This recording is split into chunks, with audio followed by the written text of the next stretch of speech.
Hi guys, welcome back to the 7th round of the European Individual Chess Championship here in Petrovac, Montenegro. My name is Draga Nikolovska and here with me is Croatian Grandmaster Alojzije Jankovic. Hello everyone, welcome. For today's round we will see what we can expect. I guess people are now fresh and ready for battles. Yesterday we had a free day, so that means that the girls are ready to fight today. We have some interesting matches. Maybe we can say a few words, right? Yeah, but let's go to cameras immediately so they can see what's going on the boards. So some players are still missing, but in general, games have started.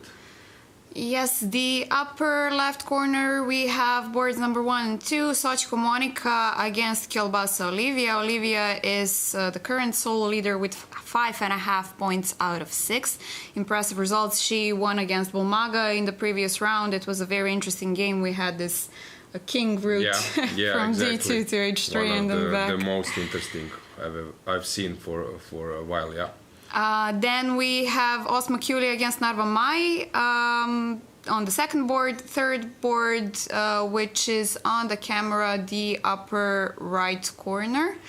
And currently no players. Yes, no players. Actually, White played the move, but no players on the board. Pauline from France against Kotenashvili Bella. And on the fourth board, Bulmaga Irina against Makrchian Lilith. Then the bottom left corner, fifth board, Arabidze Mary against Garifulina Leia. And sixth board, Danelian Elina against another French girl, Cornet Timante. Yes, I have a deja vu because last time was Elina was here, right? With White and same place, I think. It was the same down left corner, right? We were following her game. Could be, yeah. Then the last corner we haven't mentioned, bottom right, boards number 7 and 8, Wagner Dinara against Unuk Laura, Laura back in the top boards, and the 8th board, Makrchian Mariam against Buksa Natalia. So we have... just has arrived, so... Yeah, we have one solo leader, as we just mentioned, Kielbasa Olivia with 5.5 points. Then we have two girls with 5 points, right behind Sochko Monica and Narva Mai, and then 14 with 4.5, so definitely some interesting action to follow. Yes, still we cannot say that someone, or even Olivia, can say that she put one hand on the trophy. Today she has a really tough game because if Monica is prepared, it can be quite tough game.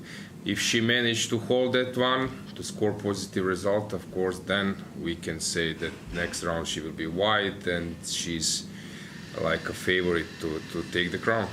But definitely an interesting matchup for the Polish fans. We have both of girls from Poland on board number 1, which is amazing in round number 7. Yes, so let's analyze a bit situation on the boards. I see that now we have on the third board player just arrived. So this is Bela Kotenashvili. She's playing against Gishar Pauline. We will see what will happen there, right? I see some banana for the first time. Yeah, first time we see a banana. Tennis style recovery with the juice or some liquid, and then is isotonic, and banana is there for recovery, which probably a good idea to get some energy. So this is a game. Yes, this is game of Dinara Wagner against Laura Unuk, and usually when you bring some fruits, you're showing that you want to play a long game. You are ready to fight. What do we have else? So another banana for Bulmaga, I think. Okay, another banana. Yeah. So people are blitzing the moves. We can see that Makrchian against Buksa, they are just blitzing. Also some other players on the fifth board, Arabidze against Garifulina. They were changing the moves.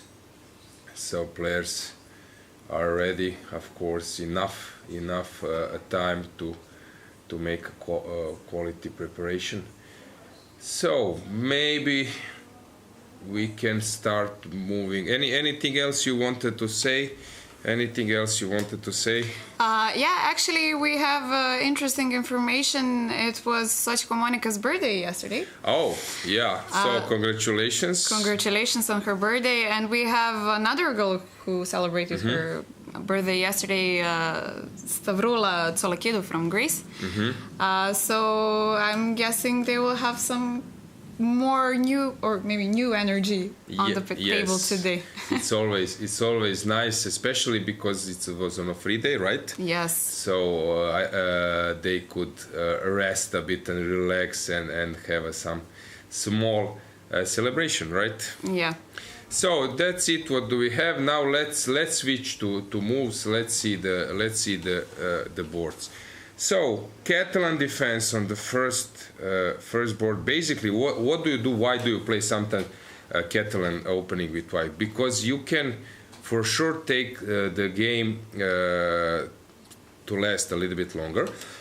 Excuse me. To last a little bit longer, and that means that your opponent won't kill the game by preparation, because against Catalan it's not easy just to be so much prepared, because there are so many sidelines, and then your opponent can avoid some messy preparation and keep the tension going, which is maybe an idea sometimes when your leader is playing with black. You know that she might be happy with the draw, and then when you psychologically just takes the game, maybe this result and standings might affect her. So normal game, Catalan opening. These days in tournaments, every round you will see a few games in Catalan. It's quite fashionable. A4, other option is what Kramnik was doing. He was playing this stuff, and there are several moves now. For example, this fantastic, nice idea to place the bishop on A5 and then play B4 to stop the main, I would say, a relieving move.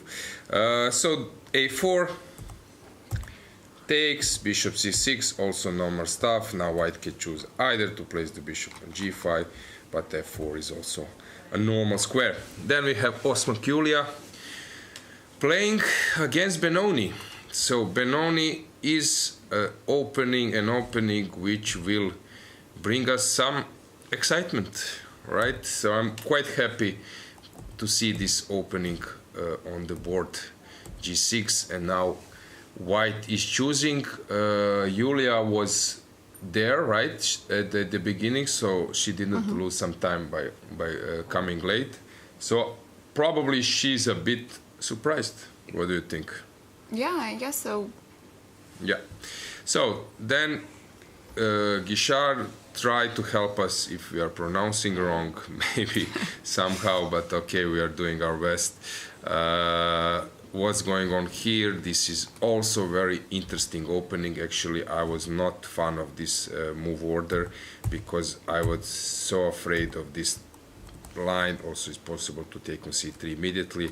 Long term, to play with double pawns is always a little bit tough, especially against experienced opponent. But this is a little bit strange direction, because usually they, after d5, they take, and then they play f5, trying to block this opening.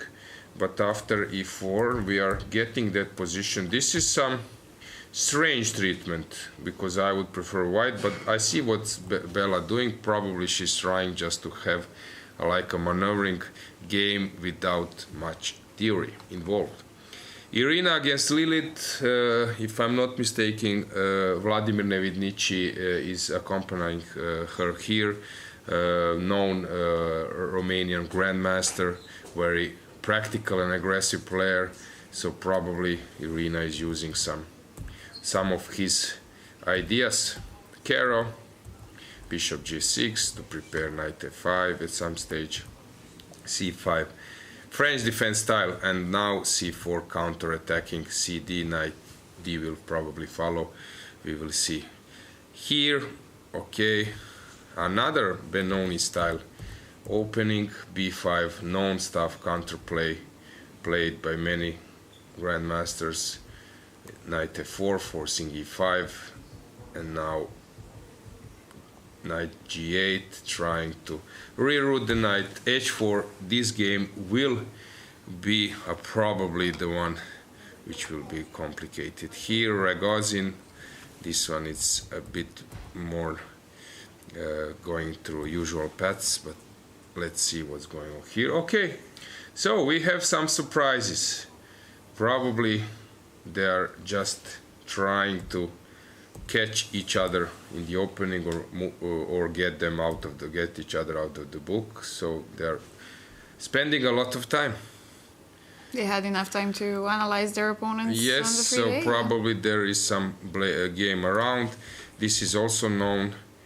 This bishop b4 transposing to Ragozin and then moving h5. Another game, I think Gunina. That was Gunina's game a 2 days ago. Anything else you wanna follow? This one is known, complicated. Do you have anything? Same position, like again Slovenian players having this line, and white is thinking. You want to check anything? Just Before Alina, yeah. Where was she? Here. Yep. Okay. So Alina playing against a Serbian player, right? Yeah, against Chelushkina Irina. So e5, known stuff. Other option is to play knight f6, and white can choose either to play rook e1 or to push e5, knight e5. So here e5 another way, and then came this d4. This is also known, knight a7, and I think now even knight a3 is possible to play. We will see what happens. Bishop d6 also even maybe stronger. Ina burning some time, business as usual. We're not on 1 minute, so yes, not yet. Not surprised yet. Yes. Anything else? Maybe we can see the other birdie girl, Tsolakida Stavrola, board number 22. Okay, let's check her. c4. This is also a way sometimes people do. So Breyer variation, known that it's like reminding of King's Indian in sort of way, because it's maneuvering, but then this c4 just breaks the usual routine. Gaichin Marina doing a little bit more aggressive stuff. How is Natalia doing? Okay, classical position. Now there is e5 move. There are several moves here. Anything else? Toncheva Nadia playing against Garcia Martin. Yeah, still not much to say. Anything, maybe how is this game going? Okay, aggressive lines. Southern Fisher, this is known stuff. Knight e8. Defense, how is Antonetta doing? Playing a Caro-Kann, knight c3. I mentioned this a few times. This is a useful line if you want to avoid like some main lines in Caro. Now after h3, I think she will take on f3. Hreshchak Ivana, she was not playing on top boards before. Playing Catalan. Anything else? You are always checking Vicky your Radova, Vicky yeah. Radova. Where is she? Board number 21. Yes, okay. So Italian, d3, normal stuff. We will see what will happen there. Okay, she's not blitzing 20 moves yet, so... Yes, yes. Nikolina, local player, right? Yes. Playing, Montenegrin girls. okay, playing interesting stuff against Fatalieva. Tough This opponent was for her, this yeah. was known actually from Karpov's game. He would have taken here and, for example, play this stuff. Let's say that maybe d5 will happen. Knight c3. Let's say dc, bc, and then when black puts some pressure on the d5, just this knight helps to defend, and then suddenly white is starting to push everything on the king side. Vidic Steja, Slovenian player, playing classical stuff. Croatian player. Ivekovic Tihana, playing also known stuff in Nimzo with knight f3, b6, queen b3. Okay, possible move, classical. We will see. Now there is d5, there is bishop a6, there are several moves. One more, Croatian players, classical stuff. Anything? Let's go back to cameras, let's see what's going on. Let's see what's going on in the playing hall. Maybe you can also ask us for any question in chat. And send us your saying about our channel. Yeah, tell us how satisfied are you with our commentary. Yes. And also subscribe to our channel. Yes, please subscribe to the ECU channel. We'll be happy to bring you the live action. Yes. So we are ready to answer some questions. But let's check the games, the faces. People are now already out of the book. It seems that no one is blitzing the moves any longer. Hands are on their heads, so it's time to fully focus. No, relax from now on. Interesting battles. Any question, we are there to answer. Oh, we have a note from Dan Lekic saying that Olivia has a performance of 2737 right now. Okay, let's check the performance. Let's check what do we have, who is performing well. So let's see what do we have, who is gaining so many points. So on the first place, Olivia performing 27-37, fantastic performance, 20 points in plus. So her rating, I don't know how many Grandmaster. Okay, against Sochko Monica she's played. Is there a chance that there might be a chance that she played against 3 Grandmasters?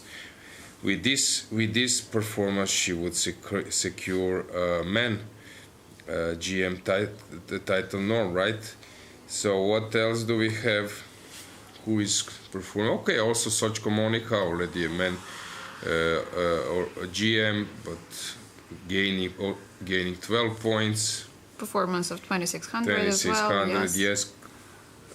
Laura Unuk 16 points in plus. Vega Guterres as well 14.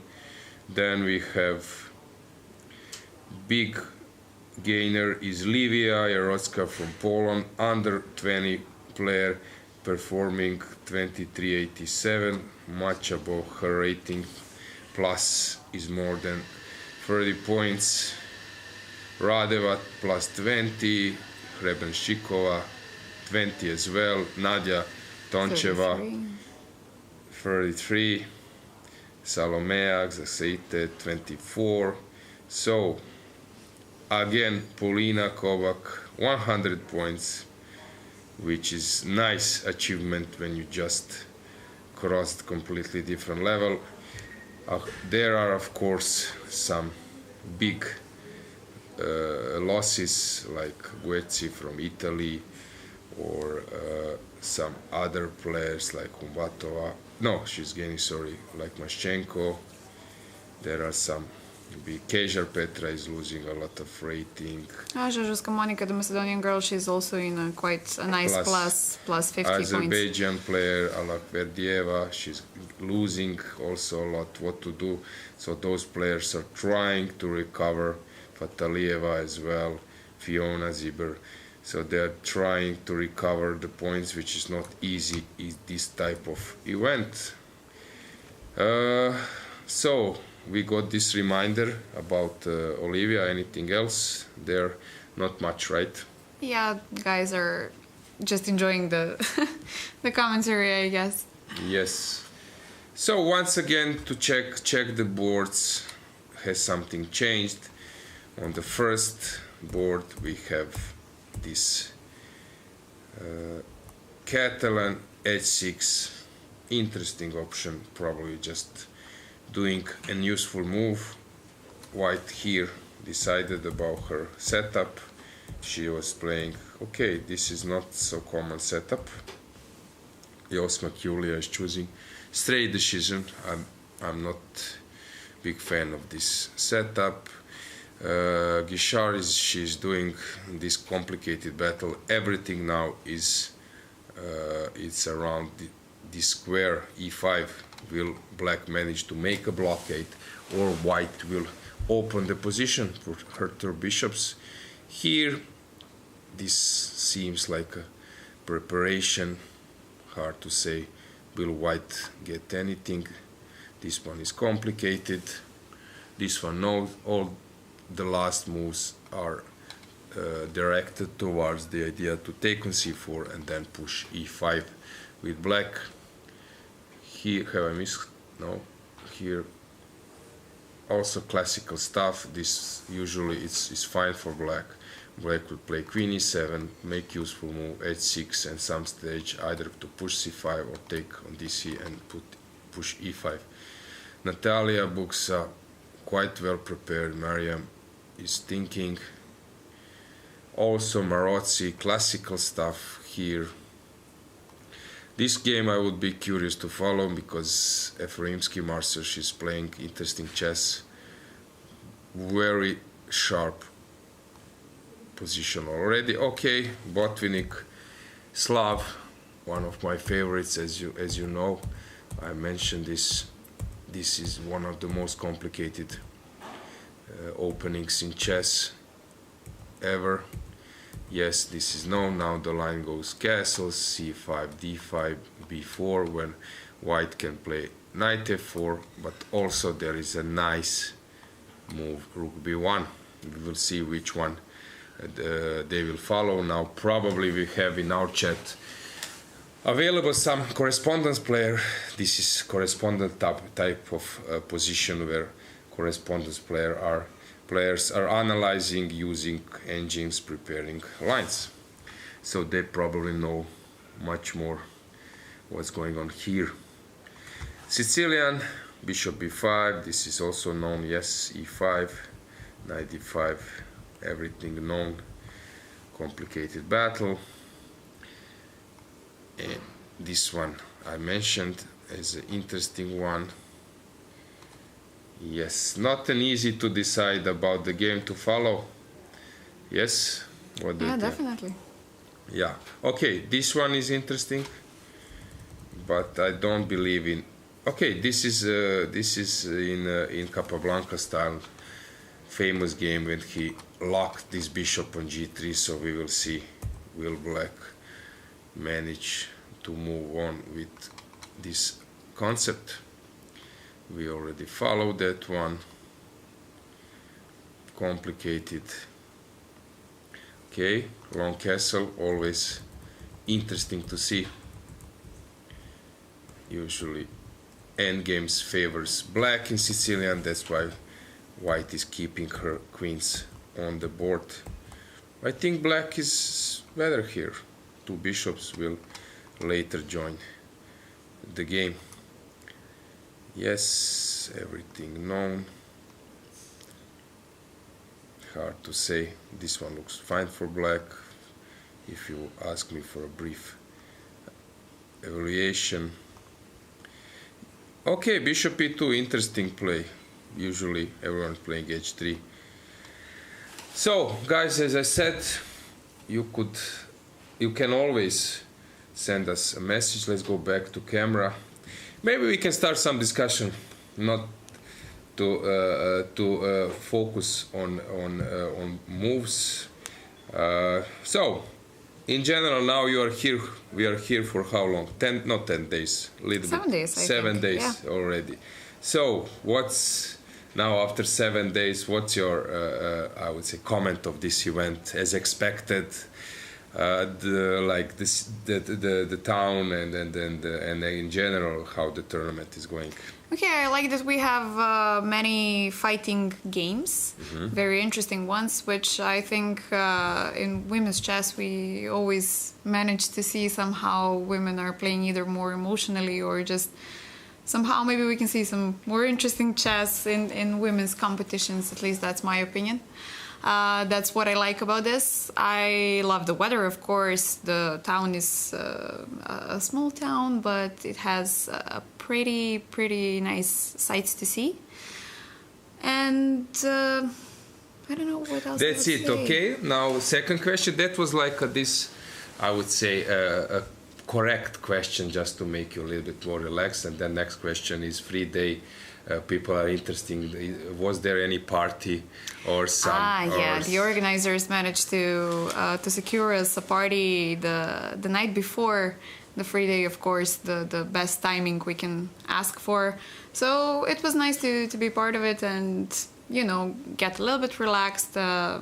We had some nice sleep in the next day, and actually the organizers provided a trip to Budva and to Bar on the free day as well, which was a very nice trip, guys. We had a lot of sun yesterday, which means that we managed to seize the day completely. Yeah, I visit Tivat, Porto Montenegro, very nice part of Montenegrin coast with all those marina yachts and hotel. It was really nice. Also, I just briefly stopped in Sveti Stefan. I don't know about you. Yeah. The venue of return match of the century in 1992. Bobby Fischer and Boris Spassky played their return match. Of course, it was not on the level like it was match of the century in 1972 in Iceland. But anyway, it's very nice. It's small island. Unfortunately, there are some issues with, I think, with ownership. So the island is closed, so you cannot enter the place where Bobby Fischer was staying and to see where they played. Of course, that match was not on the level of 1972, but was interesting. The first game of that match was fantastic. Rui Lopez, Spanish opening, where Bobby Fischer tripled the rooks and then queen, this Alekhine gun. He played this bishop a7, conquered the a file, and won a game. And then there was g4 move, which at that time, let's say, a few years ago, I analyzed that game, and g4 was not top 10 choice of engines. And then when you play g4, suddenly engines are giving the better position for white. So for that time we already were shocked. I was a kid, but anyway, it was like that. Elvis comes. And reincarnation happens and then joins the world. So that was for me a big shock. And actually that first game, how Bobby played, everyone was really shocked. Can he play on the same level like 72? But okay, then later match was not so good. But anyway, I know that Bobby was pretty annoyed about chess and preparations, so he didn't want to see dull draws. And then there was agreement that after, if the game ended quickly with a draw, that they move on with new game. And I know that one game was a little bit, I would say, short, and then he said to Spassky, okay, let's move on with a new game. And then Spassky said, are you trying to kill me? I'm a veteran, come on, no game. And then Bobby said, okay. And always Spassky was saying how can I say anything against the guy who put $1 million in my pocket.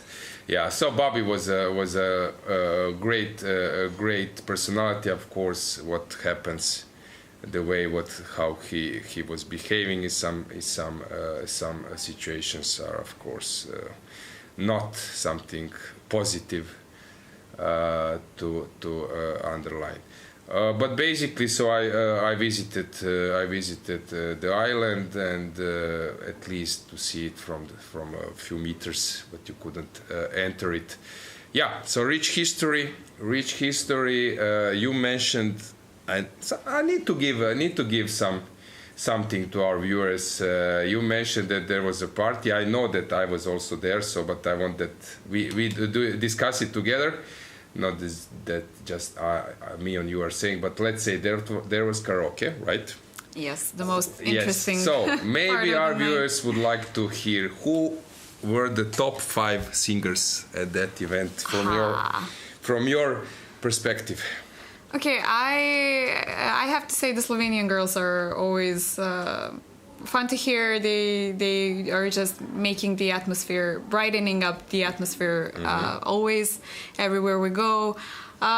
We had a few Macedonian girls as well who were with quite a good energy. But let's not reveal too much, I think, maybe. Yes, Ukrainian player. She was really playing this song. I think it was simply the best. I love it a lot. I'm not sure who was it. Who was it? Maybe Valkova? No? I don't know. I missed it. Yes. Okay. Came a but bit. she was really doing great, like a professional.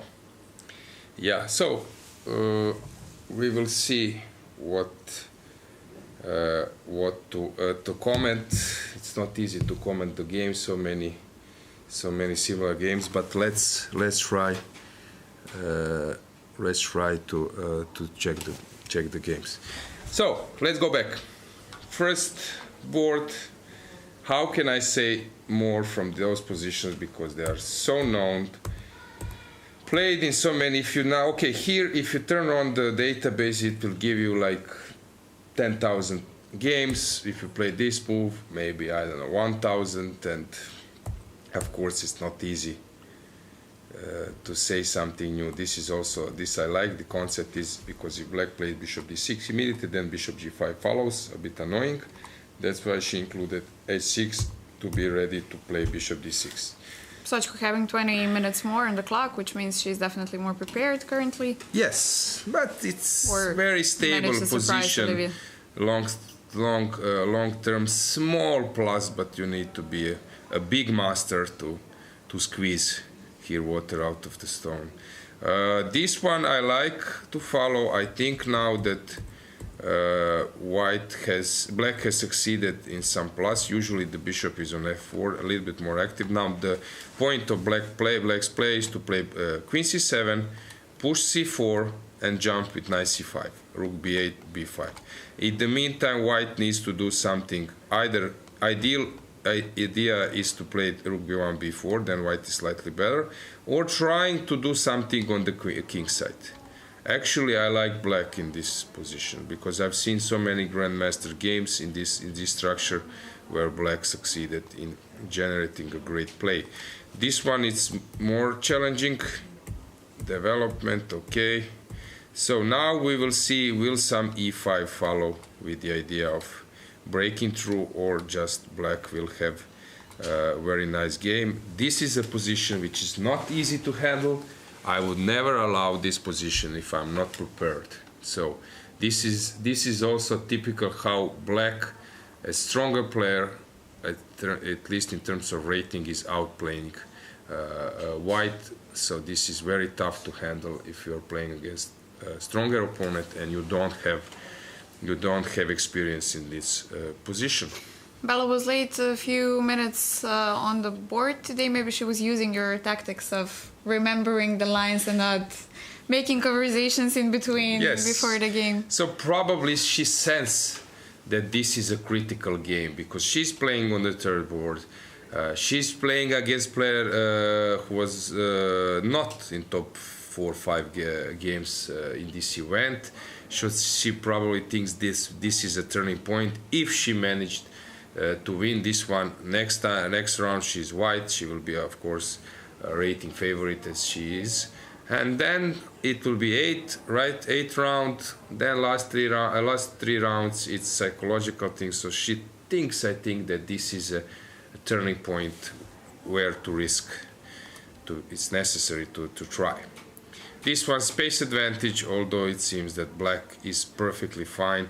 It will be tough for Irina to create here because Lilith is very experienced. And also what is important, Lilith as black, she doesn't mind making a draw, right?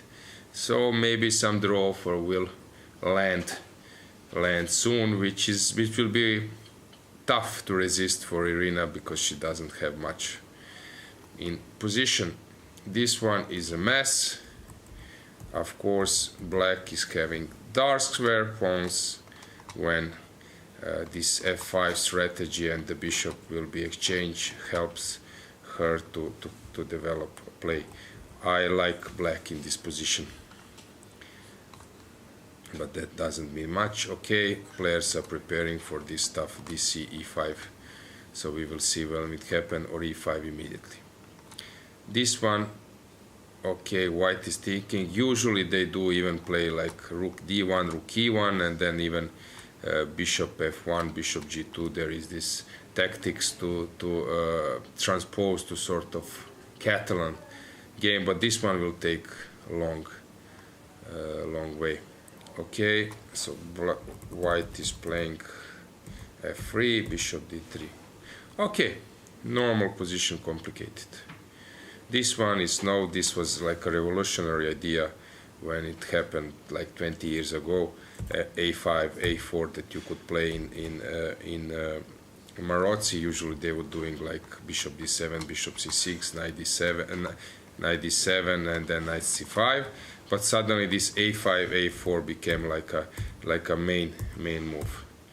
So we will see what will happen there. This one, known stuff. Actually, I forgot to say that I played a few blitz games. Because after the dinner, there was some music, but I played two matches against FMs, and then Valentina asked me, can she play? And I said yes. We played three against three without increment. By the way, how she plays, she clearly missed this 2 seconds increment because she's playing in one tempo, just playing, and somehow in this time travel on a long clock, she was not making the best decisions. So I won't say the result, but I won. Okay, so. And actually she played this against me in the blitz. That's why I mentioned this. She played a5. Here I played g3.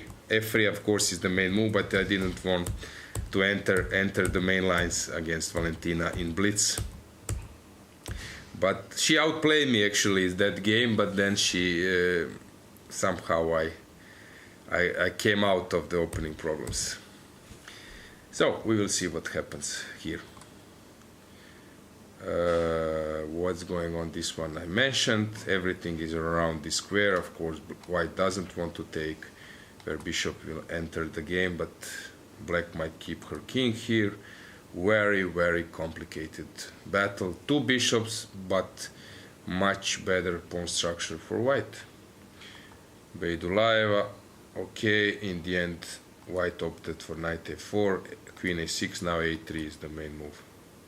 ED, there is AB, and so many possibilities. Any possibilities in the game. There was, yeah, we will see. This one, not much to say. Also solid. This is what you wanted to play again, that you got from Papayanau, 5-minute YouTube coaching for free. Something similar, yeah. Okay.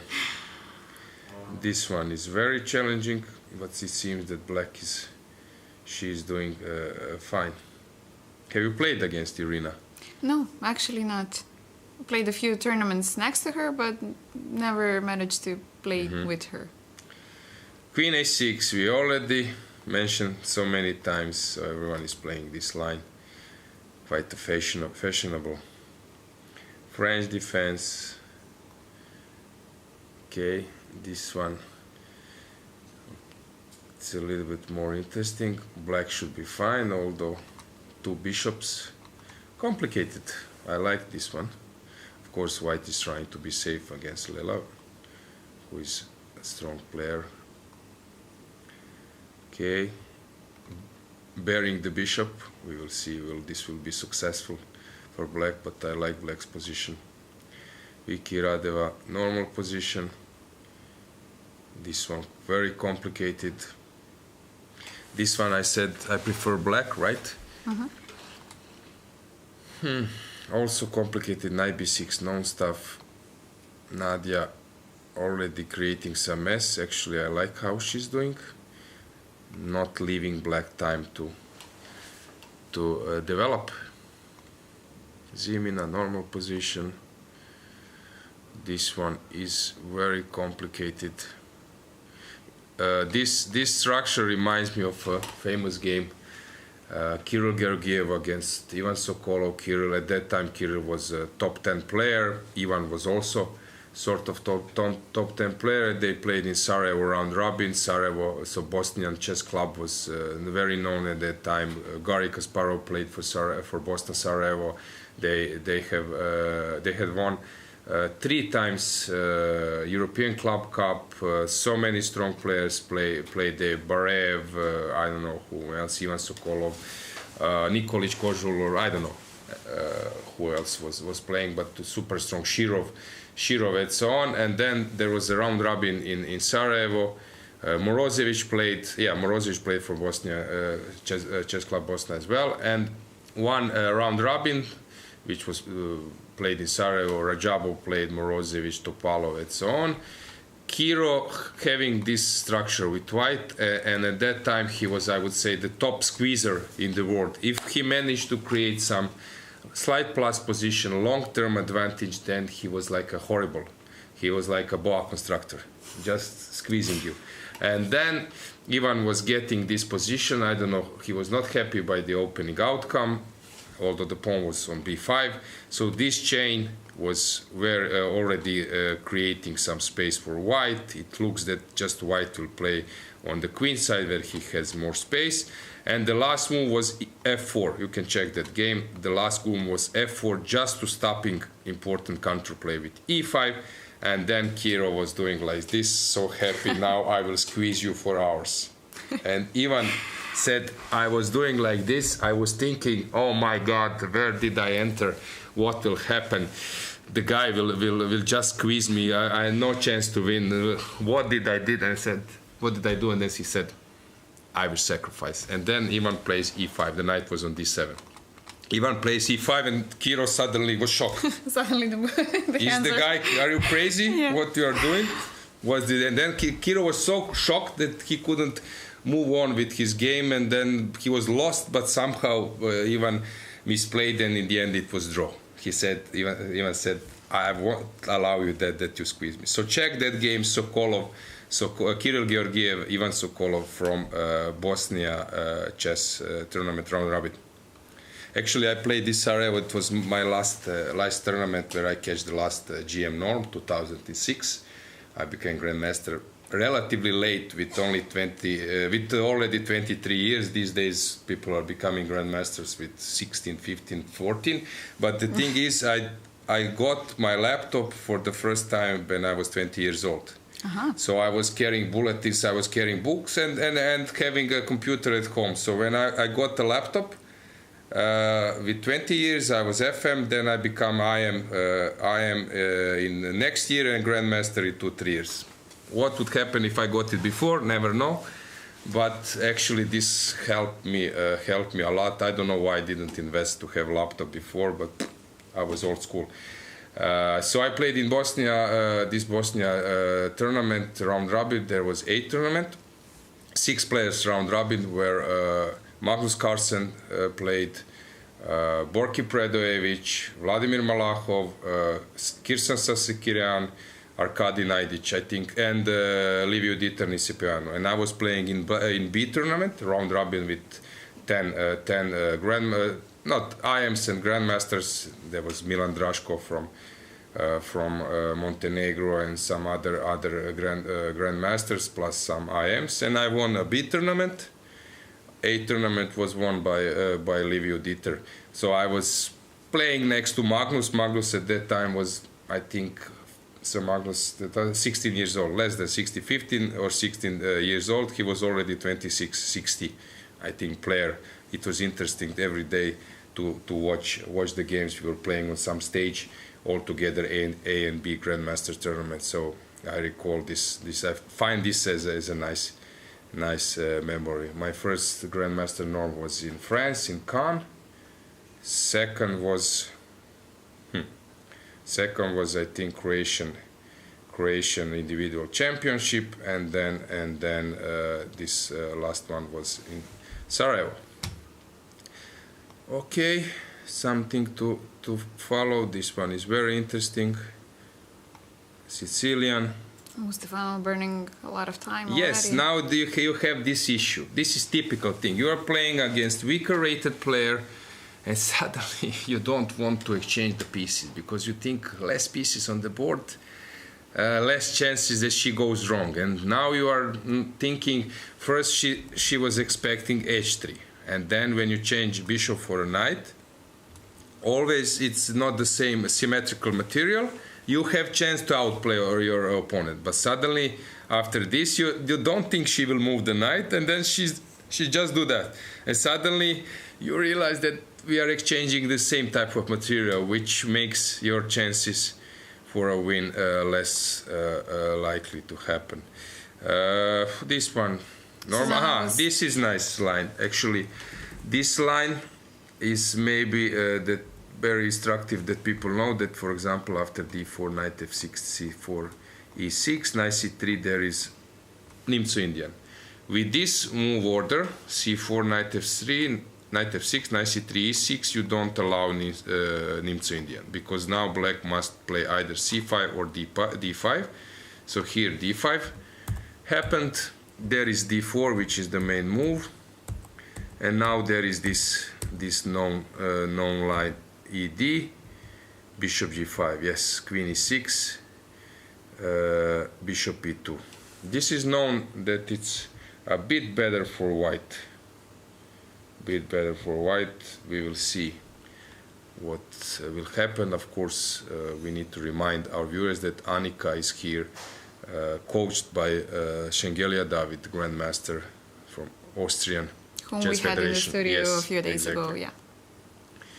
Yeah, this one is also known. So Josephine is playing another isolated pawn, but with g6 version. How is Erich Joanna doing playing against Petrov? Interesting stuff. Let's check the cameras for the last time. Anything in chat? If there is no comments, we might make a break after short body language analysis, and then we will see is there any guest around who might join you, right? Yes, of course. Always eager to see if we can get somebody in the studio. Yes. Yeah, to check your 2700 rated interviews. Okay. 2650. No, I'm joking. So top left, what do you think?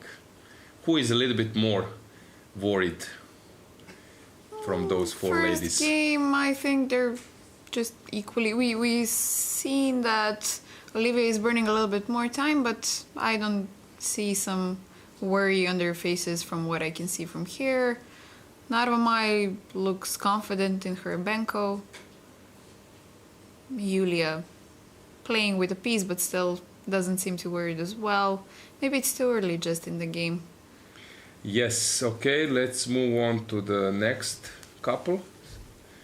So, third board, it seems that Guichard Pauline is deep in her thoughts, yes, yeah? Which is something I just mentioned, that it's not easy to play that type of position.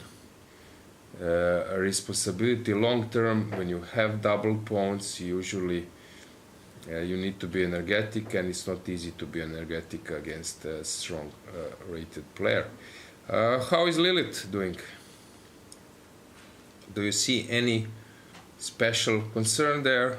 No, to be honest, no. I think just ordinary stuff so far. Okay, Bulmaga is not on the board, but still, I wouldn't say that she's worried. Okay, how about 5th and 6th board? Garifulina, she's thinking. They're playing this sharp line where I said I prefer black, but that doesn't mean much. Seems she's not on the board, I guess. Arabize, left. She's good. Arabize left, and then we have Elina against Diamant. What do you think? No worries whatsoever. I would say Buksa always with her hands on. Yeah, this is next couple. This is 7th and 8th board. Dinara, she has left her board, while Natalia will do the same, or is she just maybe called? she just called, yeah. we okay. We have some greetings from Vrshets in the chat. Greetings back. Thank you, Stefan. Yeah, players are thinking. Now, the move came A3. Quite confident move from White. Hard to say, guys. We missed some drama, which will happen later. Let's make a break. Ask us a question. We are here, ready to help you or answer. That's it. Let's go for a break. We'll leave you with boards. Stay with us.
Krenuli smo opušteno.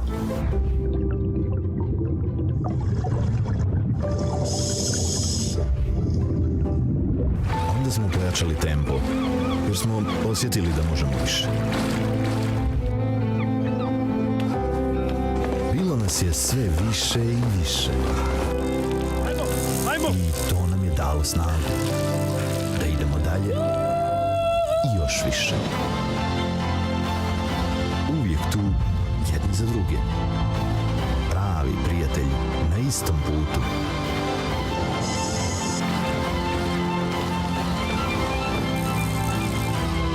Zajedno već 15 godina ka vrhu. Mtel, imate prijatelje.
Welcome back, guys. Today, as our first guest in the studio, we have a very special one, Mr. Zurab Azmaiparashvili.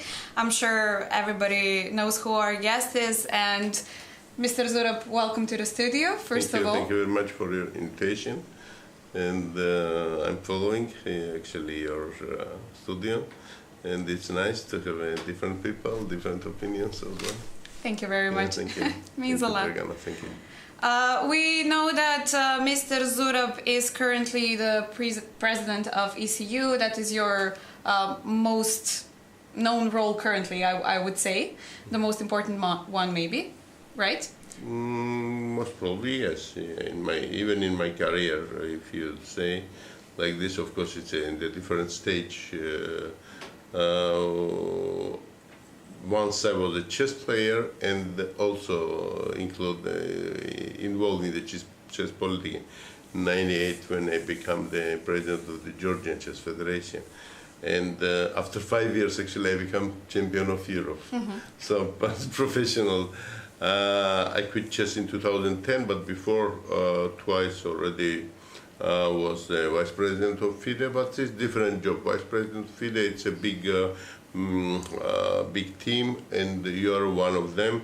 And the president, of course, it's a main engine, and you're bringing your ideas, of course, solving together. But it's a different one. When you are taking the responsibility to be a leader, of course, it's absolutely transferring to other level. And actually, I like this when in 2014 I was elected the president of the European Chess Union.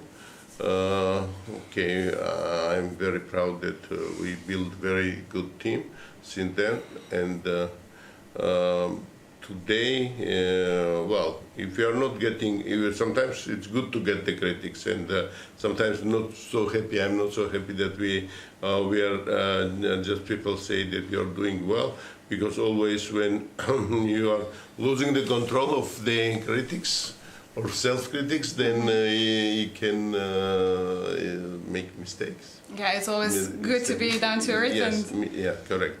So that's really, you say this is true, and this is the most important job I'm holding right now. Yeah. You've managed to navigate ECU through pandemics, which I definitely think was one of the most challenging times. Yes, it was seriously challenging, and I would like once again to express my sincere gratitude to FIDE and its president, because in those years, pandemic years, I would say that for any organization would be very difficult to survive unless that getting big support, and we feel that really FIDE was very good, not only partner, but FIDE was caring about all continents, including Europe. And somehow we brought some ideas. We are not only that using the FIDE help, but also we brought some ideas how to move during the pandemic period, which later also FIDE was using actually for other continents, and somehow just survived. This is good. Yeah, this is good to hear, and we know that we had some expansion with novice chess players during the pandemic, because chess was one of the rare sports that could have survived online somehow. We have to say that the serial of Queen's Gambit, of course, yes, made also a good job for us and for chess popularity, and chess become very popular in that period. Yeah. What are some of the current challenges of ECU? What are you facing? What are the plans? Yes. Okay. Of course, it's,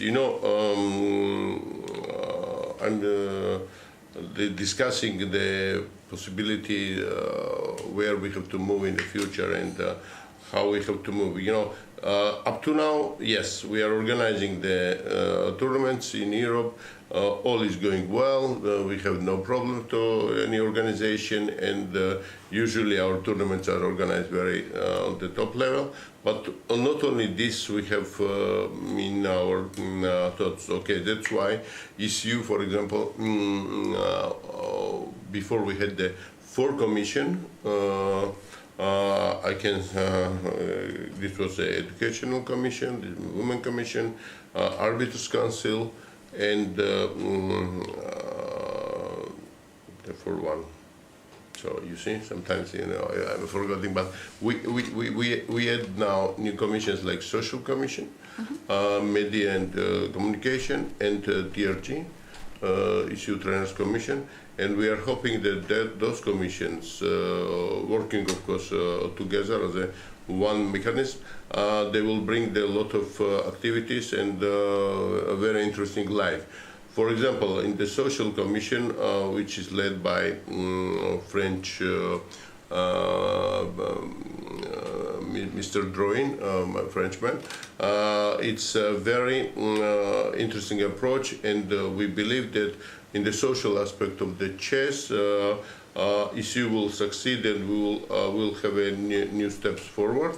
But right now we cannot say many things because the Commission is working, and hopefully until end of the year 23 we will get the really serious plan what the future, how we will build. Now media communication, which is the Commission main task, it's how to introduce chess and to be more popular, actually, because the problem of the chess is like this, that we are not well recognized sport, which is true, and media have to make us more popular and have to advise us, such commission, in which direction we have to move. Because on the professional chess we have quite high level. I mean, and our professionals are quite well recognized also, like for example Magnus Carlsen in the world. But generally, chess still it's not recognized as sport where it's interesting for the big audience to be involved. Somehow, of course, there's difficulties to understand chess. It's one of the main subject. But today, if you see like this, that people are learning everything, with the smartphones. Today they are learning chess. They are getting the chess lessons. So it means if human being decide to learn something on certain level, they will learn. This is important for chess.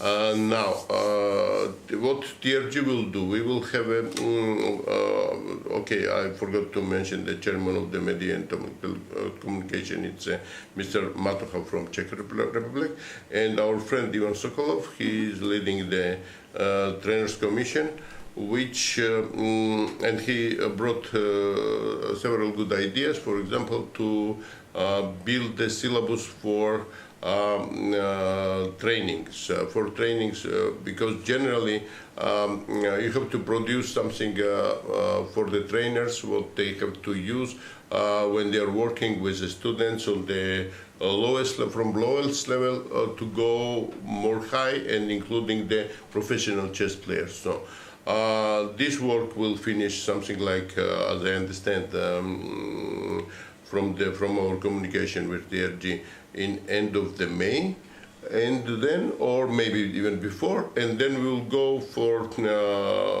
more active introduction of the system, and we'll use the platform, Chessable platform for this, and somehow I believe that we'll benefit also from this. Of course, I know that you want to ask me a question about the Educational Commission. Yes, correct? yes. So, Educational Commission, it's from 2014, is led by our friend from Sweden, Mr. Jesper Hall. And all those years, this was one of the key points of issue success.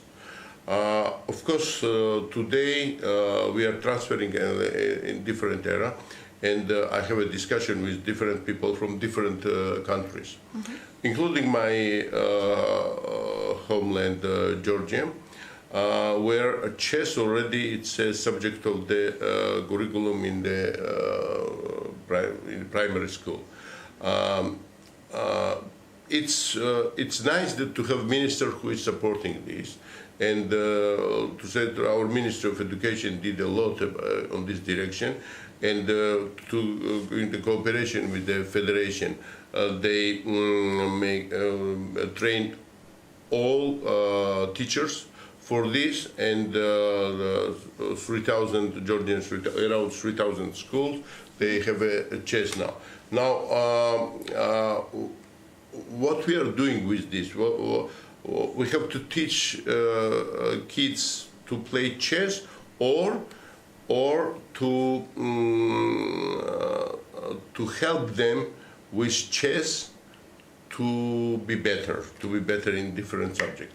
This, I think, the second is very important for us, because this will help generally chess to be more recognized.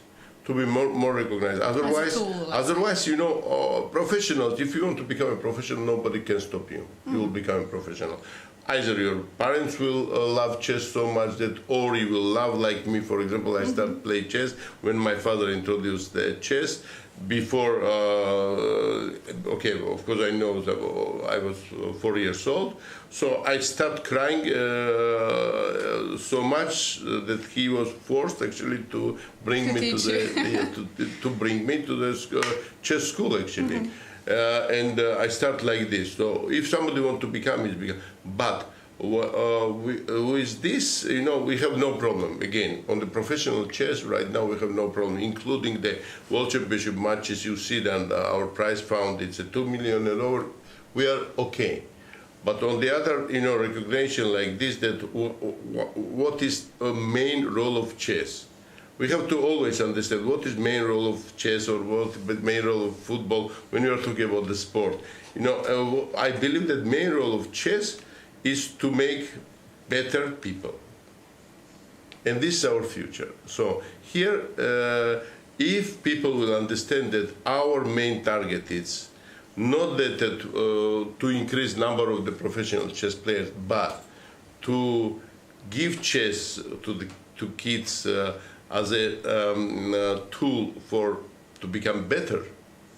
So this is different. Then different will be approach also from many institutions. Again, here what I want, you know, one thing it's what we are thinking, and probably we are wrong. You know, we are not unique people. So maybe we are wrong, and that's why it's very important in the future to have sources like this, to have a real studies about this, is helping chess or not. I personally believe. I believe, Dragana, that you believe the same. Yes. But there are people who don't believe this. And that's why the independent professionals, they who are studying such a thing, they have to make a verdict, it's true or not. And if it's true, it's automatically will go process. If not, then we will know that this tool is not important at all, just professional chess, then our concentration will go on the professional level. But still, we have to try something. We have to try again, you know. And for example, Armenia was one of the first country which introduced chess, and on very high level they make programs. They are a little bit unhappy because they thought that this program should be used for every country in the world, and FIDE have to distribute. But life is not like this, because all nations, all people, they have a different culture, and through to their culture they have to introduce something which is more to your soul. And maybe Armenian one is good, can be good for Georgia, for the region like Iran or like Turkey, but maybe it will be for Norway absolutely different. So we have to understand this, that many programs can be used on this direction. But again, they have such a research in Armenia, and the level of Armenia, and they said that this is helping a lot. Yes, I believe them. This is true. But you know, on Armenian level, especially when they had the time they had the president of the country, president of the federation, it's easy to do. But to do it on the professional level, European or world level, then you need or at least big sponsors for this. And issue right now cannot make such a research, unfortunately. But for the future, maybe we'll try to. That's one of the issue which really I want to speak with the sponsors somehow and with FIDE also. Maybe with FIDE we can make together. It's definitely a challenge, but we are definitely eager to see many more kids learn to play chess, as you said, using chess as a tool firstly, and then producing good players if somebody wants to continue afterwards. That process, I'm not afraid. This will be automatically. Because somebody like football, somebody like basketball, somebody falls will in love love. chess. Yes. That's I'm not afraid. If we are targeting in chess as a tool for better future, then it's different. Then we need more serious job, and this is only issue cannot do this. It's obvious. Okay. Yeah. Maybe we can say a few words about women in chess and what's going on, probably with ECU or FIDE, some improvements in the recent years. Yes, I think women in chess generally, I like the approach that, first of all, I'm becoming again from the country, which actually from the almost ancient ages have no problem to recognize a woman, and in 12th century we have a king, woman, calling king. So, I mean here, of course, I wonder always why women did not reach the level of like this 2800, for example. 2700 we have as such a woman, and a few. I'm talking about, first of all, about Judith Polgar, and then of course Yufan. And nobody knows, for example, which kind of talent was Nona Gaprindashvili that time. I believe that she was also almost the same level. We cannot just judge from our days. And the importance of to have a prize fund and to have a normal living condition, it's important, because if you don't have, then obviously you're not encouraging women to play chess. Actually, you're discouraging them to play chess.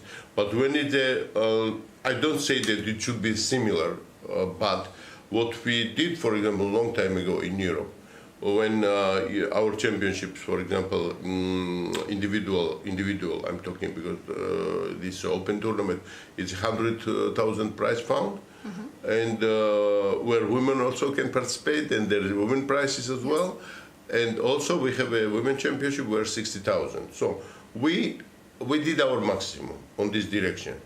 And now, if you see now, FIDE also did this direction quite a lot. Last year. We are monitoring World Championship matches, or candidate tournament, or Grand Prix, or World Cup. Almost they reach something like 60-70% of the prize money which is coming for open tournaments. That's good, and we are witnessing that a lot of female are becoming the chess players in many countries in Europe. I'm very proud that, for example, now Poland is one of the leading country for female chess especially, and I think this will encourage many other countries also to follow this. Not to have, in my childhood, I remember it was like obviously 20 countries maybe in the world playing women chess. Today, I'm absolutely confident that around 100 countries in the world, we are somehow equal condition with men. You said Poland. Today we have on the first board Kielbasa against Sochko, against current champion, current incumbent champion of Europe. Well, I will be not surprised that if one of them again, or Sochko, will become a Kielbasa. Kielbasa is improving a lot, and we witnessed the Olympiad last year. 9 out of 9, absolutely brilliant score. And that's good. It means like this, Poland is working very well, and not only in this direction, but many directions as well. And we will have this summer in June. During the European Olympic, chess chess will be introduced, and we'll have also similar medals like other athletes. First time in history, right? First time in history, and that was very important with the help of our Polish colleagues. Yeah. Great to hear. You've also mentioned Judith Polgar. Yes. If I have a correct information, you've been her coach for some time? Yes, something like 1.5 years. How was it? How did it feel to coach Judith? I'm sure that you saw her potential and everything.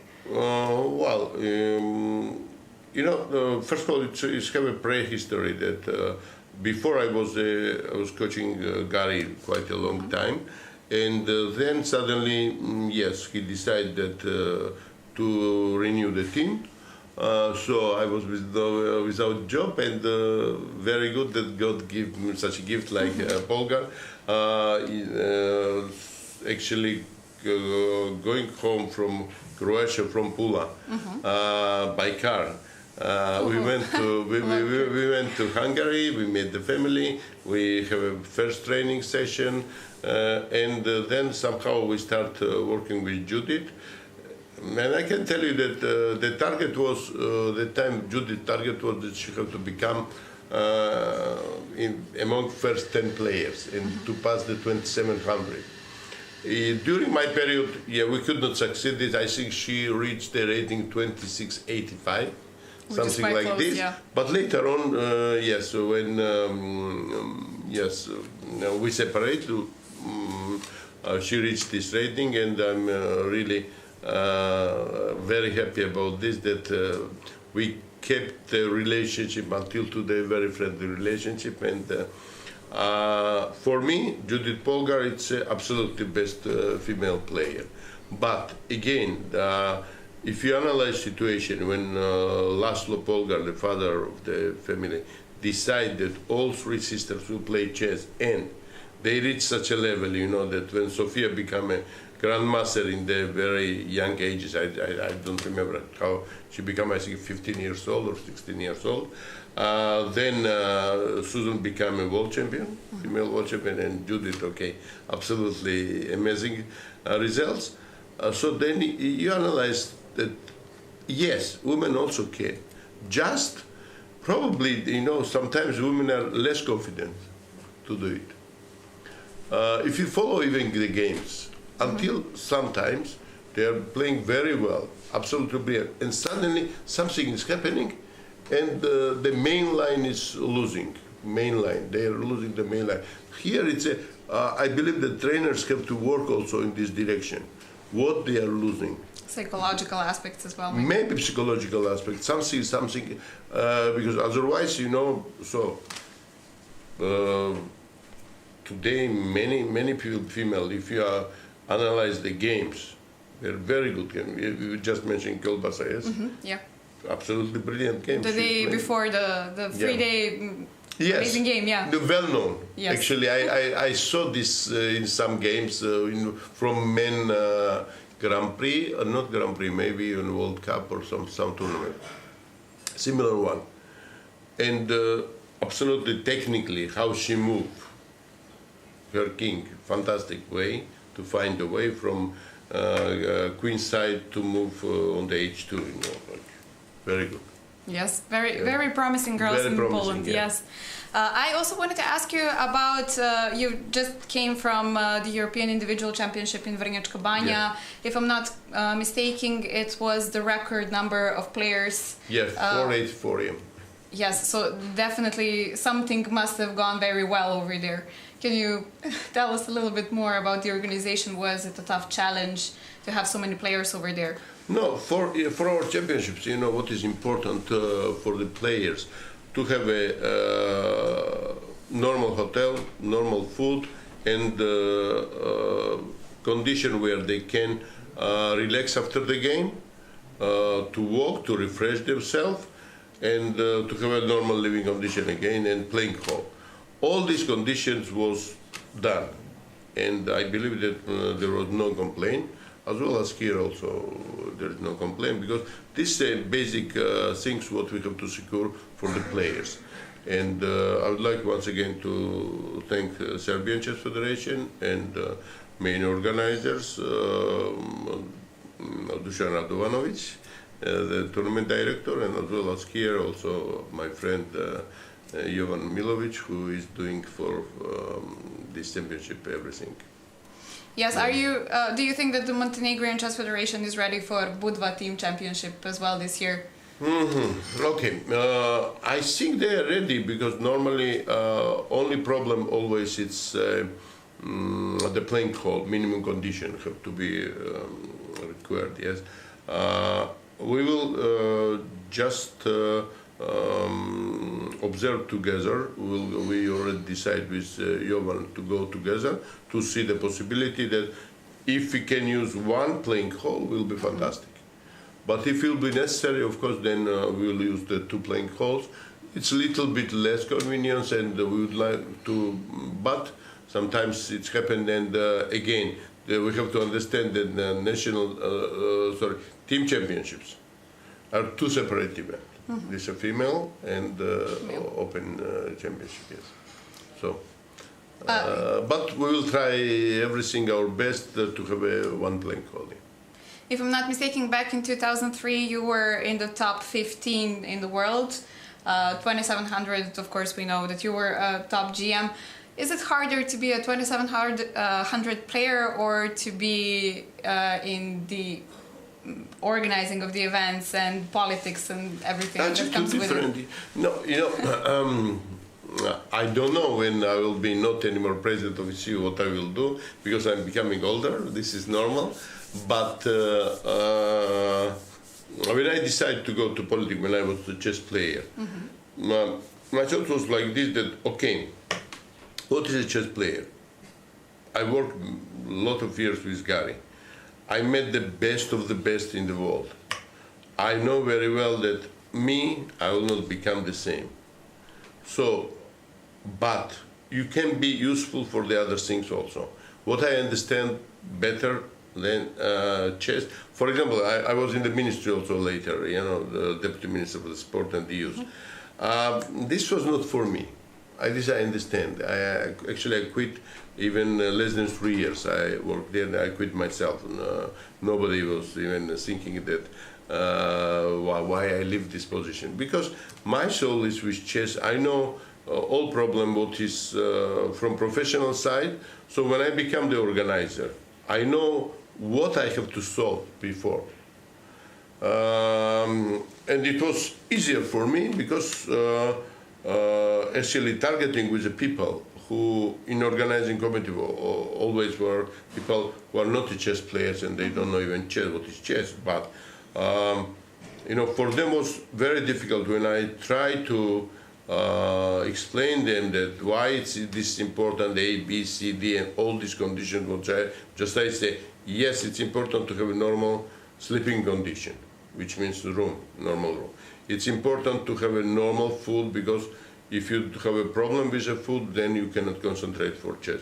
It's important to have a relax after the game because your brain is still under pressure and you have to use something to refresh, and better is if you have a condition to walk or to swim or something like this, all this.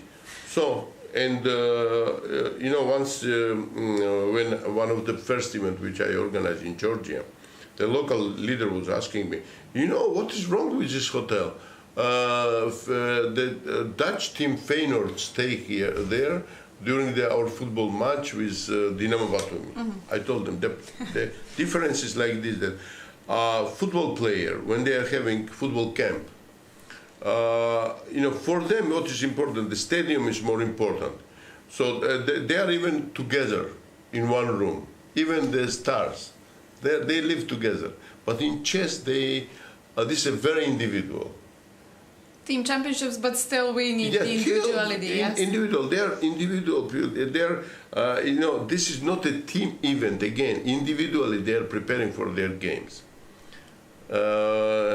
Actually, we use the chess as a tool of make it a team game.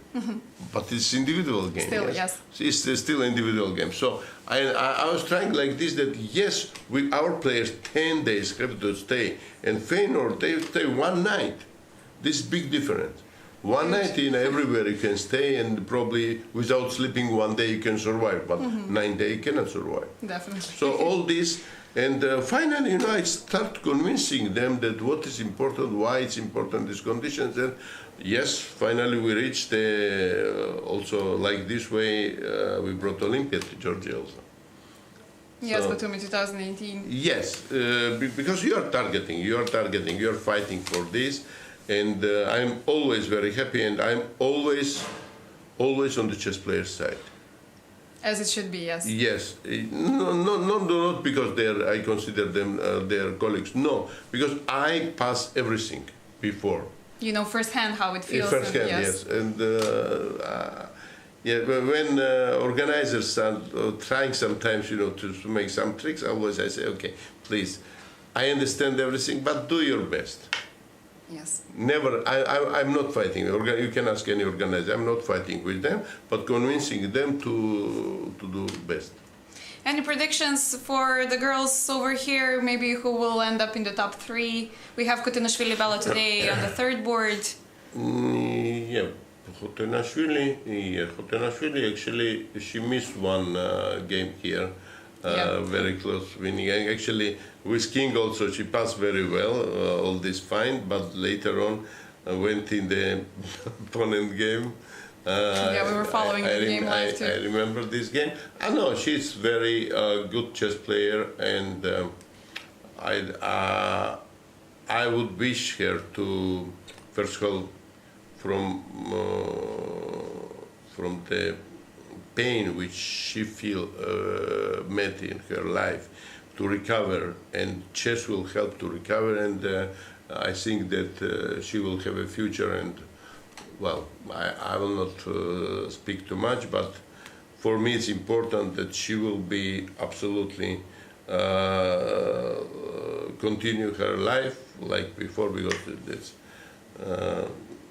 we know what happened, probably you know also. I actually don't, but... she lost the son. Okay. Yeah, A big last tragedy. year, and last Big year, and actually she was out of chess more than 1 year.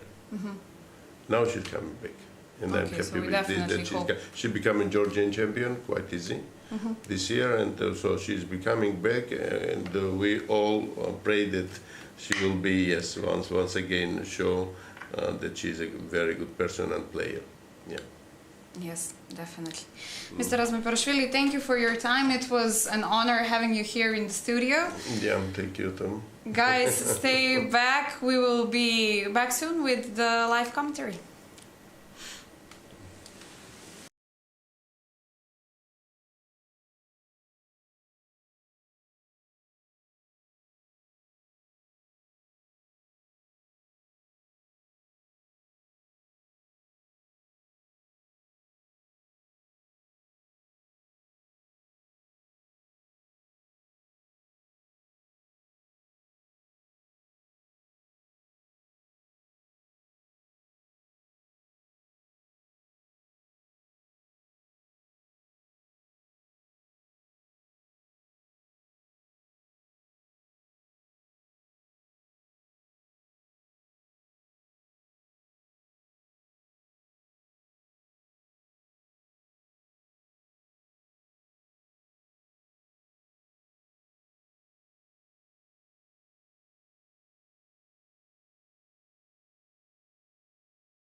So we are back. Let's check the moves. Now we have something more to discuss. So in this position, after bishop d6, this queen c1 popular move was played, not allowing the pawns to be doubled, but also black to take with the c pawn. The main concept is to put pressure on the c7 square. a5 also familiar setup. After black exchanges her dark square bishop, then she plays a pawn on dark square. Okay, slight plus for white. You see how this b4 square is useful now for black. Knight comes to b4, and now this typical setup against e6. If the pawn was on h7, white wouldn't push this h4 move, but now this is the way to move on. So quite challenging for position for black, although she should keep the level. What's going on here after this moves happened? b3, stopping c4, this main stuff here. Maybe okay, black couldn't avoid it. Now b4 is at some stage the idea. Complicated battle. This one, black is safely defending this key square e5. I don't know what will happen here, but of course this f file is very useful for white. Here hard to say, complicated battle in Sicilian with 3-3. This bishop is there. That one, as I mentioned, very sharp one. f4, interesting play. I like now how white was searching for her counterplay, but here it's very complicated position. Now maybe this dark square bishop will be the key. Oh, what's going on here? dc e5 happened, as I mentioned. Queen d7. Black is trying to play c6 in some stage. White probably will play e4. Then when black takes on d5, then white is controlling this square with enough pieces. Dinara against Laura. Normal position for black. She's of course ready to double the pawns by exchanging the queens. Mariam against Natalia. Here we left at this point knight d4. Okay, the point is after knight c5 there is queen e7, and you cannot take on d4 while c5 is attacked. Is there any move intermezzo? Yeah. If I take here, you take on d3. I take on d3, you take on a4, I give check, and you just play knight d7. So what is black playing in this position? So if I go knight c5, I mention queen e7. And now something super smart. Is there anything there? Some bishop a6 crazy move. With this point, this position would be better for white, although pawn down. But here after bishop a6, knight comes to c2. Check.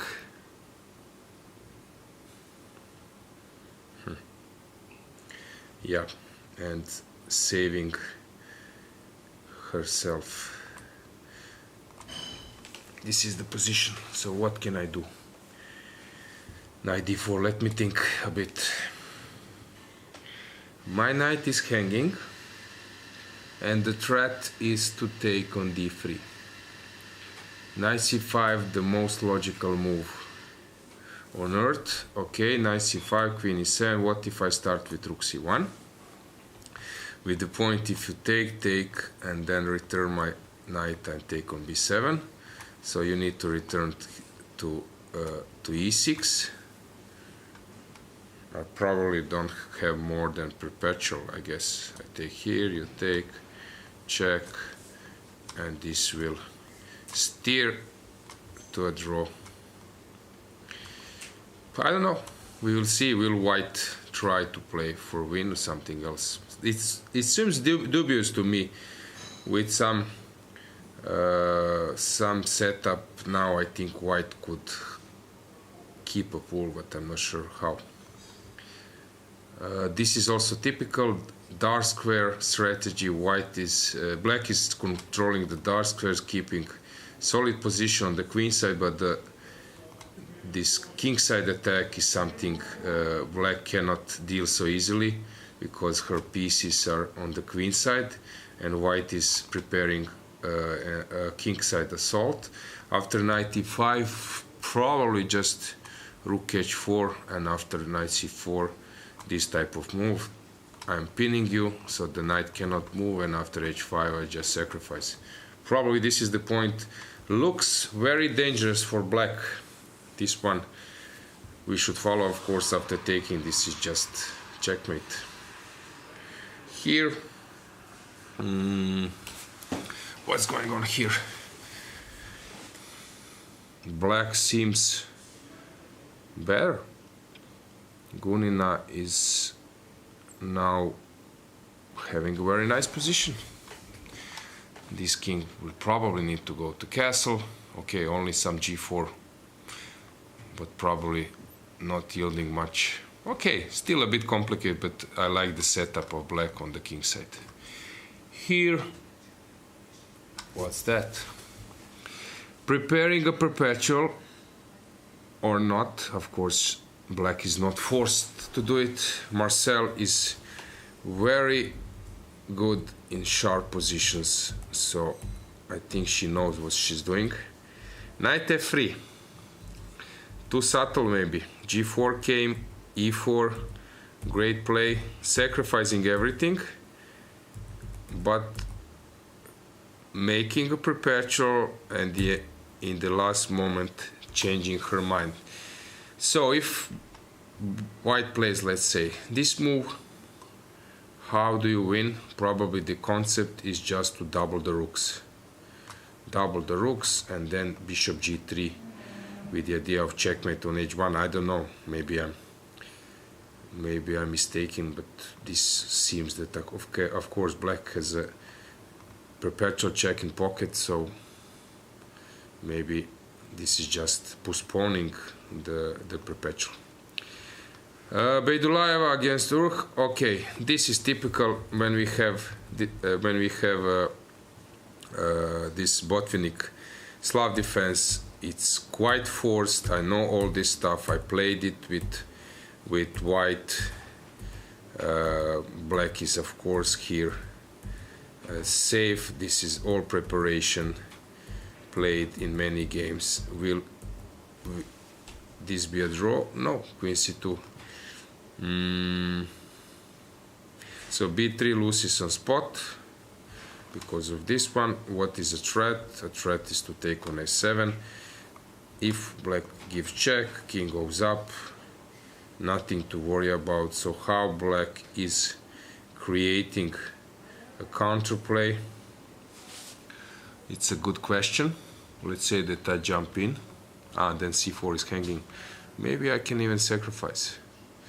But then you will take this, and I'm losing that one. So here, after queen e3, probably I'm lost. So what should I do? I need some smart move. Which move is that?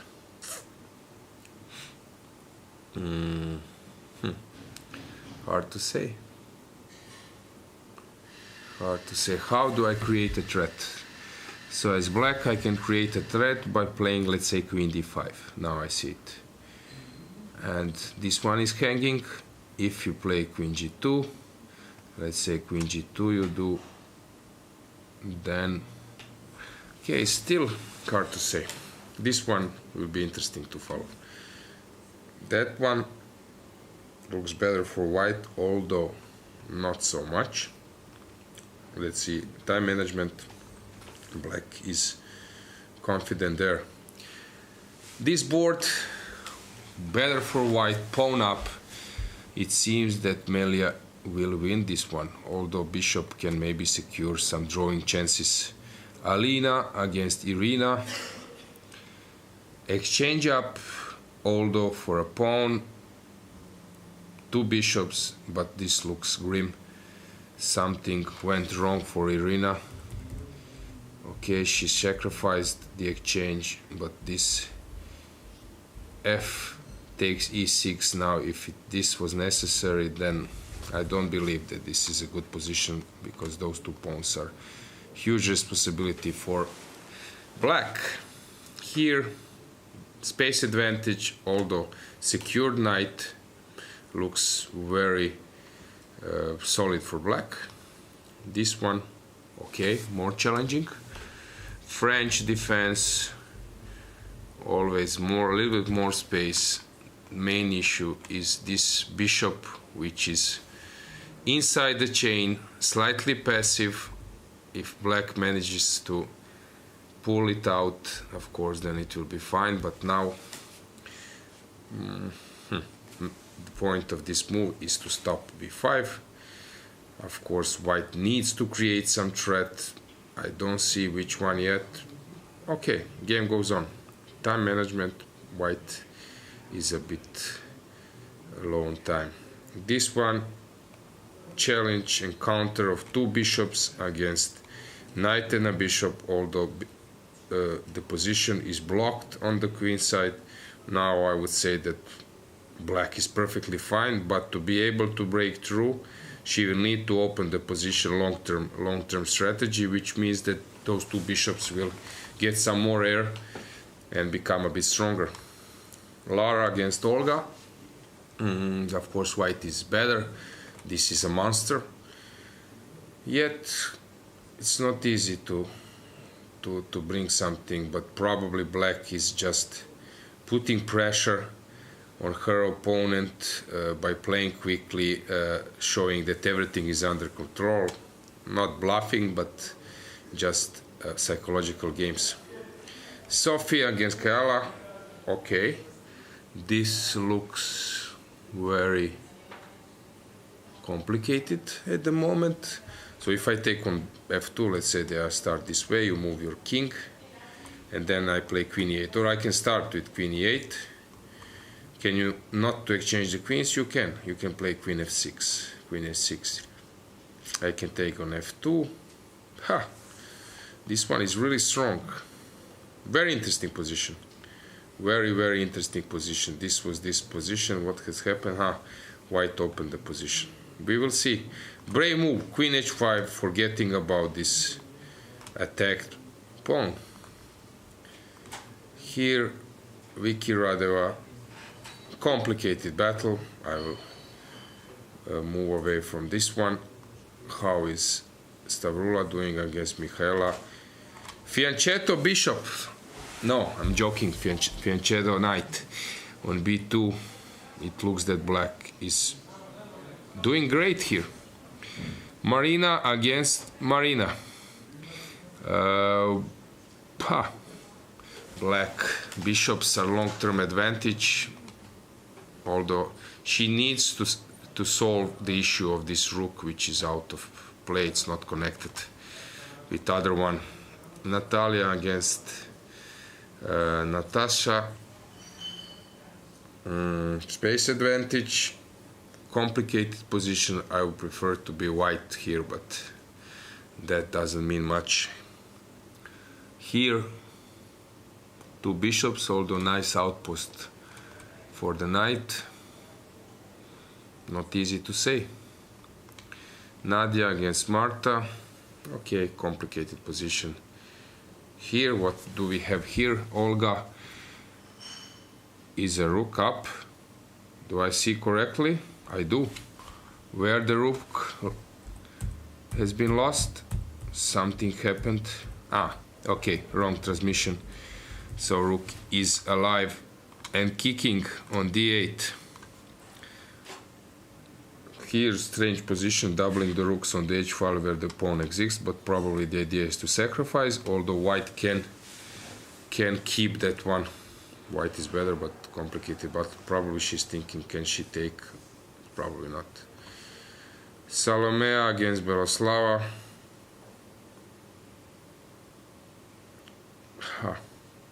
It should be fine for black. Interesting position. This one.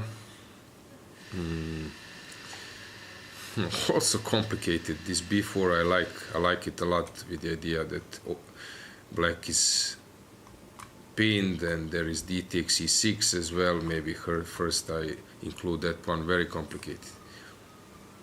Okay, this is classical. This is a mess. Bishop h2. Interesting position. Very interesting. The point is, if you take, I take with the pawn, and discover check is around. If you take with the knight, with the knight here, right? With the knight, then I take with the queen, since your knight is not defending the g5 square any longer. But king h1 might be an issue. Queen h5, creating a pin, check, discover check. With the point, if you move, I take, and I'm using my rook. Interesting game, interesting stuff. So bishop h4 came, knight c6 development, and fighting against this threat of the attack of skewer, and after king g1, bishop g4. Unbelievable stuff. Really unbelievable. Very, very curious how will this game end. Here, dream position for white. Fantastic outpost. Much better position for white. Josephine. Oof. Two knights, perfectly arranged. No dark square bishop, so pawns are dark squares. But anyway, white has a target, black doesn't. Here, the bishop is stronger in this open position. Of course, black is why is the bishop stronger? In endgames, bishop tend to cooperate with rook very well. So this is a great duo. And when you start rolling pawns on one side and your opponent does on the other side, you can do something to support your pawn and you can do something to stop opponent's pawn. That's why in race, this will probably become sort of race. This can be important factor. You place your bishop somewhere in the center, you start rolling your pawns, and at the same time you're stopping, or you're ready to sacrifice or to control promotion on the other wing. And also bishop can dominate. For example, if I play knight here, play my bishop here, I'm dominating this knight. So this is also a useful thing. Very interesting. What is Narmin doing against Margaret? Okay, I'm just reconnecting. My internet is a bit slower, but hopefully we will reconnect. So while we are not having moves, let's move back to cameras. What do we have there? So players are thinking. Either you have a feeling that they are fantastically concentrated, or you have a feeling they are a little bit bored, but believe me, deep inside they are very focused. Okay, I recovered the moves, so we can come back. So I was somewhere around. Let me find. Okay, here. I think I was a bit up. Margaret, yeah. So I would prefer black in this position. Here, Eric, Giovanna, complicated. It's not. We have already decisive result in Fatalieva against Nikolina. It's big rating, huge rating difference. It's not easy. to fight against so much better rated opponent. So let's go back to boards just to check top 10 boards. Has something happened there? We were in this position, so d5 came. Black decided it was time to break through. White is much better here because I have targets controlling the file, although it's quite reduced already. Here not much has happened. This one we have a nice move. Black just castled, not thinking about f7 pawn because she's recovering another one. It looks much better for black, if you would ask me. Irina against Lilith, still not much happening. This one, it looks grim for black. I would prefer white now. Elena, this rearrangement doesn't look particularly good, but what to do? Also the queen stands strange here. We have this move which is okay, threatening sacrifice or exchange on f7, and then queen takes h7, bishop helps to deliver checkmate, so probably h6 will follow, and then white will do knight e5. Looks scary, but not much is going on here. Yeah, this one, rook c1 played, so I was asking myself how will she follow, and then in the end rook c1 came. Okay, there is no threat yet, and the point is if you take here on d3, I take, and you go to e6, and then this is actually what I mentioned, we can enter this perpetual. We will see, will white follow my footsteps. Knight e5, probably rook h4, or to exchange or not to exchange. The question is now probably I would then king g7 comes, so I should stay away from exchanging, I guess. So rook a3 followed, kicking the queen. Strange decision. What is the point after queen c5? I don't get it. Maybe really, what is the idea? I don't get it. And the 10 board, bishop d3, probably necessity, but black is now perfectly fine. Okay guys, so we will make a short break, and then let's see if you have some guests, and then we will come back soon.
Guys, welcome back. We found another great guest for our studio today, Mr. Sasha Jevtic. Sasha, welcome to the studio. Nice to see you here. Nice to see you too. You've arrived yesterday, if I'm not mistaken, right? Yes. How do you like the organization so far here? Well, from what you could have seen. Yes, I have seen almost everything what has been done here, and I think that Montenegro Chess Federation have done a very good job preparing everything what is needed for such organization. I think that we have 130, I think 6 participants, and it could be maybe a little bit more, and especially that we need to promote more and support more women in chess. Of course. Just to give you guys an introduction, Sasha is international organizer, international arbiter as well. Those themes, those roles seem to come hand in hand, if I'm not wrong, especially at the previous European Individual Chess Championship that was held in Vrnjačka Banja in Serbia, which finished a few days before this one started here in Petrovac, so it is really fresh. Tell us, was it challenging to have the record number of players at the European Championship? Yes, exactly. Especially my position was a little bit difficult for this tournament because I had 2 positions. In front of Serbian Chess Federation, I was executive secretary of the championship. So all communication between the players and the federations and everyone who was interested and to participate in European Individual Chess Championship was done through our communication, and everything what was also related to the playing hall with equipment and branding and everything has to be done in a, let's say, short amount of time, because the serious preparation we started only let's say 2.5 months prior to the start of the championship. On the other side, I was appointed to be a deputy chief arbiter at this event and a pairing officer, which was a demanding job when the tournament started. And the job of executive secretary did not end when the tournament started. So this mix was a kind of confusing and challenging for me. But it was a nice experience and maybe a good advice for me not to accept 2 positions anymore for any tournament, because it was really not easy. But overall, I'm satisfied that we did many good things. The record we achieved with 484 participants. The record was all, I think, more than 12 years so far, was achieved in Rijeka before in 2010, if I believe, 408 or 9 participants. So we managed to approach closer to the 500 participants. At the one moment we had registered maybe even around 530 participants. But as it is open tournament, it is very well known that for open competitions, cancellations are a normal thing. And it is just not clear at the moment how big this cancellation will be. There are also different reasons why some participants cancel at the very last moments, but we are anyway happy that we now established the new record, and it will be challenging for the new organizers in next years to maybe break this new record. On the other side, this is also demanding a tournament to accommodate 500 participants, and it's not only 500 participants. You have many accompanying persons, coaches, chiefs of delegations, then arbiters, technical staff. We had 15 great volunteers who helped us to run such a big event. And we had when we started to organize this championship, we planned to have 300 to 350 participants. We got insurance from General Secretary of European Chess Union, Theodoros Chabazoglu, that we will have 400. We didn't believe that. Once we reached the number of 400 participants, it was maybe a few weeks before the start, we said, okay, that's it. We still have problems how to accommodate all of them. He said, you will have 500. We said, no way, that will not going to happen. But then he actually knew, he's very experienced. He knew that some federations still need to register their participants, and that is how we got this record. So it was not an easy job to deal with such a huge number of people, to accommodate everything, to organize transfers and everything what is related to such a big competition. But I think that we managed to do it on a very high level, and we have received many congratulation emails and calls and posts on the social networks that we did a good job, and I'm very happy about that. Yes, you've also mentioned volunteers. We never talk about it, but it's actually very hard to come across hardworking volunteers who will help you make the event great. Was it hard for you to do so? Actually, I think this is essential for successful running of event. I always remember when I was in Chennai in India how many volunteers they had for Olympia. This was an amazing number. I think even more than they needed. But okay, they wanted everything to be perfect, and that's why they under control. That's why they took so many people to work for them. Our European individual has been organized in Vrnjačka Banja, and there are not so many, let's say, young chess players who would like to work as volunteers in such events. So we needed to find young people who has some experience in similar jobs, but not in chess, to actually help us to run this event. And we contacted the one educational institution in Vrnjačka Banja, which is related to the tourism and hotel business, and they made some, let's say, small bid for that among their students, and we got a number of 15 interested persons. Then we had a meeting with them in Vrnjačka Banja. We tried to interview them to see how is their, let's say, English language skills and organizational skills and something. And I was very, very happy that all of them actually met the criteria we needed for such a job. Okay, that wouldn't mean nothing before the event. We don't know how will they handle the job, but actually I'm extremely, extremely satisfied and happy that we found this group of great people who helped us to run the event. Even they worked as anti-cheating arbiters. No one of them knew almost nothing about chess before the event. Now they know a lot about chess. Now they know who is European champion Alexis Arana. They know many other strong grandmasters. They also actually met many friends during the European Individual Championship, and they got a lot of skills too. Yes, and it was nice to see after all the job is finished. They don't go home. They go to some cafe and they stay there with all of them, with some chess players. Some top grandmasters are making friends with our volunteers. So that is what makes chess very nice, and I'm very happy that we managed to find great young people who will maybe now love chess and maybe get more interested in chess for the future. It will be definitely interesting to see. Yes. We've mentioned Vrnjačka Banja. It has a rich chess history throughout the Serbian Chess Federation as well. But we have another important tournament coming up in Vrnjačka Banja. Can you tell us a bit more? Yes, Vrnjačka Banja was in the chess history very well known about chess and the organization of many tournaments, national and international, in Vrnjačka Banja. And there was some period of time in which Vrnjačka Banja was not the host of any chess events. We wanted to get back to that situation and to involve more Vrnjačka Banja, which is very nice resorts with the great hotels, to have more chess competitions there.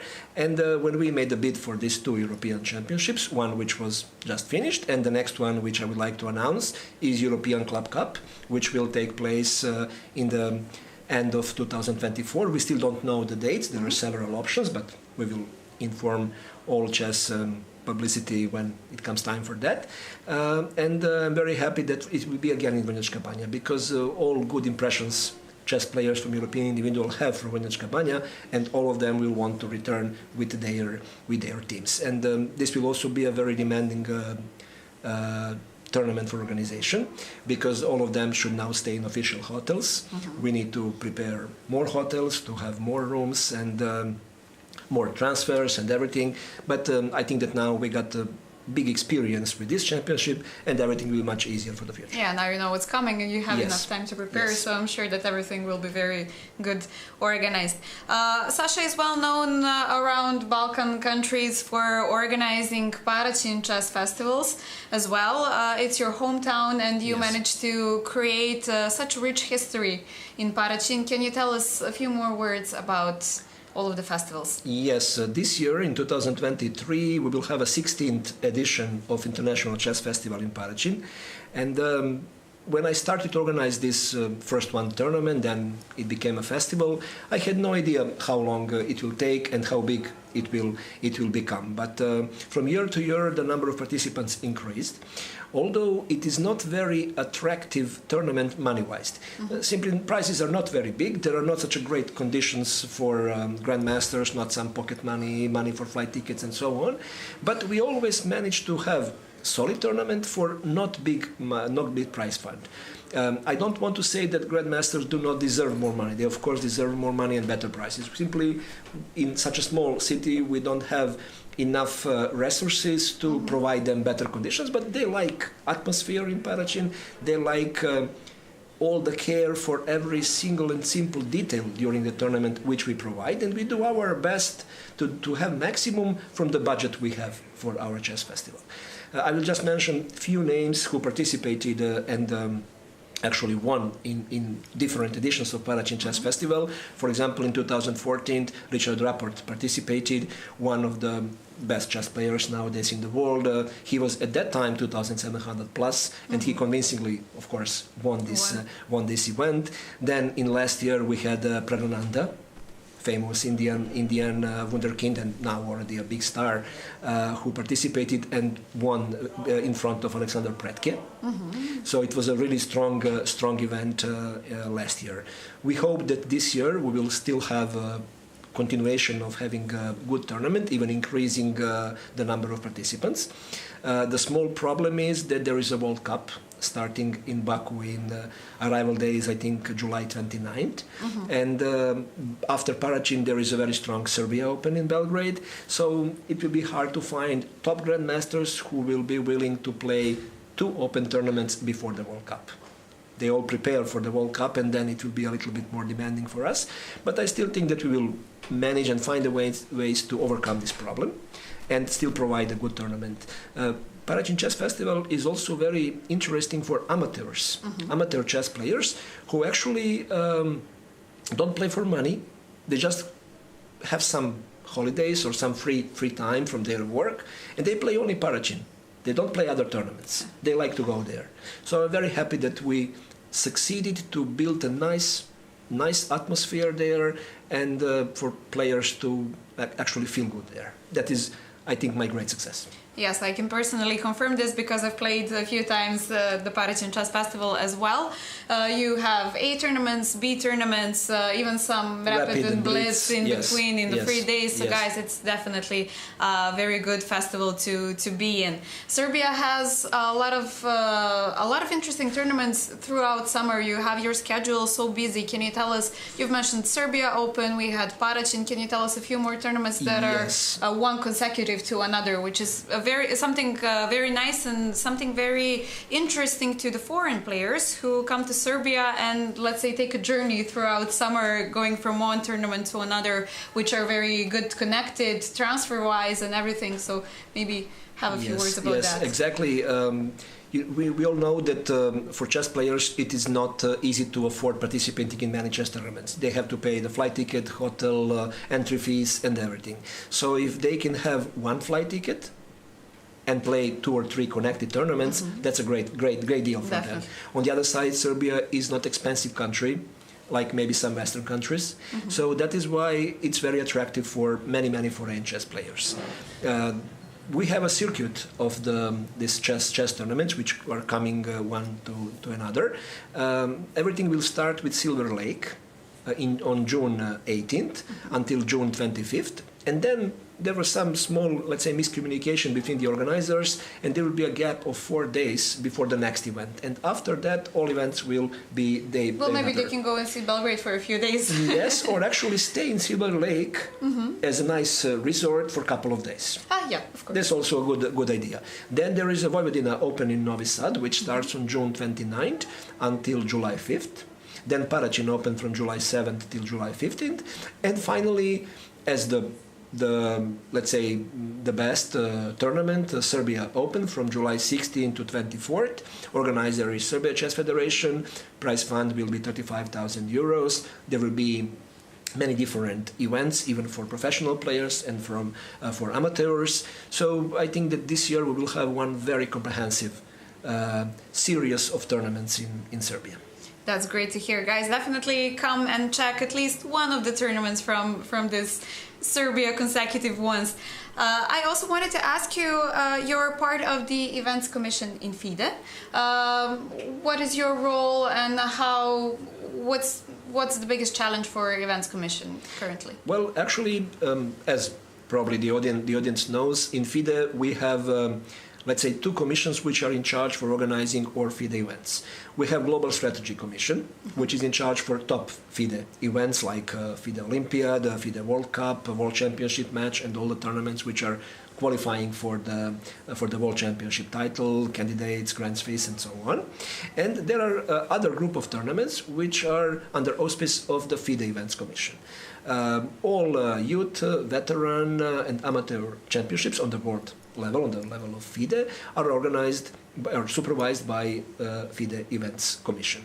The whole process from the preparing the bid until the tournament is conducted should go through FIDE Events Commission. I'm very happy to be a member of FIDE Events Commission. I started to be a member of FIDE Events Commission at the end of the previous term, let's say maybe 8 months before the last elections in 2022.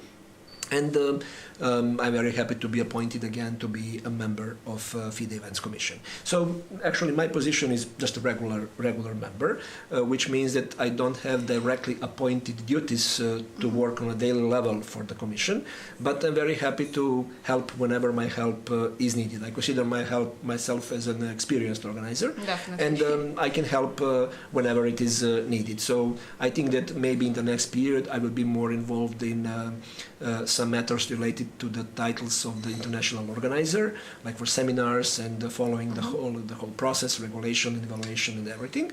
But I still hope that I can help in other areas. For example, in last year, I was appointed to be a FIDE technical delegate for World Youth Championship in Mamaia in Romania, and I hope that there will be new similar positions where I can use my experience to help the tournament to run smoothly and according all FIDE regulations. Do you find it more challenging to be an arbiter or an organizer? Well, that's a very good question. Beside this, I'm also a FIDE trainer and a FIDE master in chess. So I try to work in chess completely, and I am chess professional. I don't have any other occupation at the moment. So maybe it also stops me to be top in some of the areas. You know, when you try to do a little bit of everything, it is good from one point, but from another point you cannot go to very high level in one area. So due to many different obligations which I have, I now also work for Serbian Chess Federation on 2 positions. I don't have enough time to really focus to one area, one direction. So it is challenging, but I will try to, in the next period, to define my priorities and to try to focus on them more. And for the last question, maybe the toughest one, I think. What are your predictions about the Serbian girls in this championship? Who will have the most points? We have Veliki Chedela here, we have Chelushkina, Eric Jovana, Sofia, who is recently on the Serbian Chess Federation as well. Yes, this is a very tough question. This is a very tough question because, first of all, there are a few more rounds to the end of the championship. Of course. Everything can go upside down. Definitely. That is the problem. We have current Serbia national championship is Irina Chelushkina. Yes. And at the moment she has 4 points, I think, out of 6. Performing very good here, Performing very good. For example, Sofia Pogorelskih, very young player who started to be a member of Serbian Chess Federation just a few months ago. She transferred to Serbian Chess Federation, had a fantastic start with 3 out of 4, with a performance of 2,525 at that moment. She even beat Adela Velikic, who is now a stable second board of our national Olympic team. Yeah, we were following it, yes. Yes, this game was very, very interesting. Then after that, she lost 2 games in a row. So we will see now, she's playing now against Josephine Heinemann, strong woman grandmaster from Germany. We will see how she will handle that game, and will she be able, as she's very young, to recover, to overcome this, let's say, obstacle after these 2 losses, and to try to catch all the best players here. So we'll see. She recently participated in the European Individual Championship as well, and and she got third woman international master norm. So now we apply for her title, and I suppose that our national team coach will consider her seriously for the national team for the forthcoming European Team Championship and Olympiad next year. So we'll see. Marina Gajcin also played great in European individual. She got her third and the last woman grandmaster norm, and Serbia will get another woman grandmaster very recently. So it is not easy for me to predict. Adela is a great player, really great player, but she had a very bad tournament so far. 3 connected losses on this tournament. Maybe now she can recover and we hope to see that. Yes, maybe become the best, because there are still 5 rounds are still in progress. Jovan Eric is also a great player. She's always somewhere in the middle, so with few wins in a row she can also. So that's a very tough question. Maybe because Sofia Poborelski is now the member of my chess club in Parachin, so maybe somehow I root for her to be the best. But I cannot say really anything what will happen. We'll see. Yes, the Serbian girls are all out of very good quality, so we will definitely stay tuned to see what is going to go on in the next few rounds. Okay, Mr. Jevtic, thank you very much for your time and for coming here. Guys, I hope you enjoyed the interview as well as I did. Stay tuned, we will come shortly back with the commentary.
So, we are back. Let's check the moves.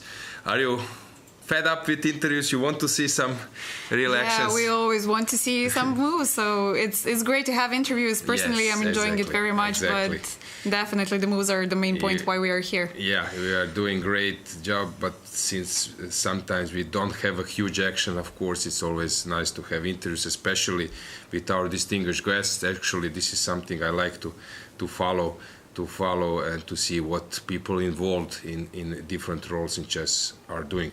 So we were following the game till this moment, and suddenly there was this move with the idea to offer the Queen's Exchange and that this pressure will yield something after rook b8, let's say, or other one, rook goes to d5, stops this b5 push, and white is pressing. After queen d2, queen c4 came. Monica is ahead on clock, but okay, still not easy to say. Will she manage to get something? This one is much more challenging. Finally, this c4 move I was telling you about took place after b4, which looks the most logical. Then this knight d3 is the idea, and after exchange, suddenly this knight is dropping. This one was very interesting to follow and still is. Somehow I was quite optimistic about Bella's chances, but I don't know about this clock management. What's going on? Yeah, only 4 minutes on the clock. We were rooting for time trouble, but still don't want to see such a huge difference on the clock, right? Yeah, it's not something we are used to see in Bella's game. As well, yeah. This is a bit surprise for me, guys. Lilith against Irina. Okay, the game goes on. White is having more space, and we will see. Will Black find some counterplay not to stay passive? This one is still looking grim for Black, but I don't know. Somehow she's moving on with her defense.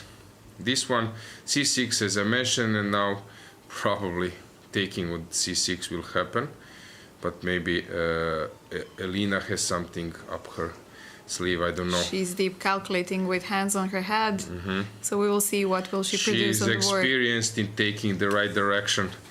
Laura with Black against Dinara. Okay, came this nice move, 94. If this works, then this just equalizes probably completely. If Black White plays Queen h3, maybe when no, I'm dropping some things, f5 or g6 or h6. We will see what's the time on clock. White is thinking. We have one draw already. It was very sharp, but suddenly after some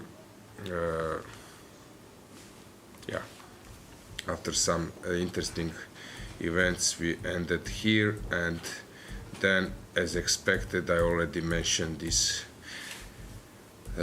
way to make a draw. This one, okay, I've seen so many games which happened in this direction where White was creating this kingside assault, takes, and rook h5. Bravo! If this works, then this is a game over, since after check you cannot cover with the knight. You can only try to wait and see will you be mated or not, but it seems to me that there must be some way some bishop d3 will happen and rook will join the party. So I would say that's it. We have one nice game to finish first. Anastasia still doing normal, but Black should be preferable. Marcel was playing this very interesting game where she had this perpetual in pocket. White was trying to stop this possibility, but now Black just looks better. We will see. Pawn down, but still I would prefer Black. Two bishops are two bishops. Here they were just repeating moves, and after queen c2 it's Black's turn to think something. Melia, it looked like a completely lost position, and then came suddenly one move. Actually, guys, when Vishy Anand was playing one important game and made in the opening this bishop a1, like in 15 move preparation, he was asked by the journalist later, how on earth you came up with that move? And he said, I was watching Champions League football, because I usually, when I'm working on my openings, I do something simultaneously, either listen to music or watch some football, and suddenly there was a mouse slip. I wanted to exchange on c3, but somehow my bishop ended up on a1.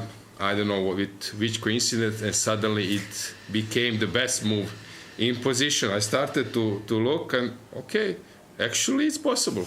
So check that game, bishop a1 by Vishy Anand. It was Slav defense.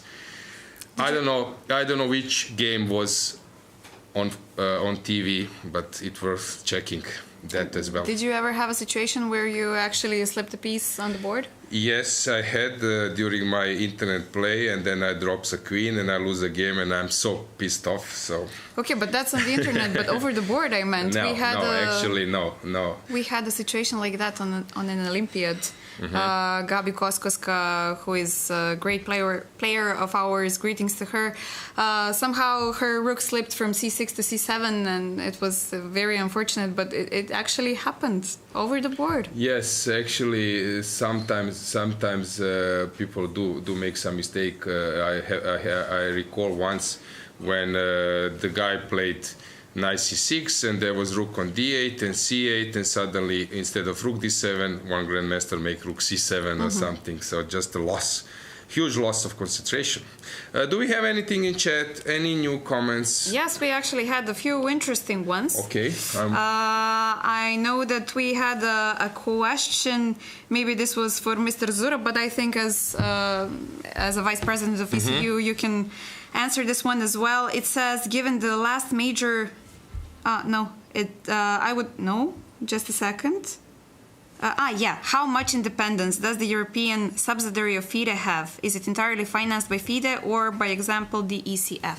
No, European Chess Union is independent, but there is some connection and some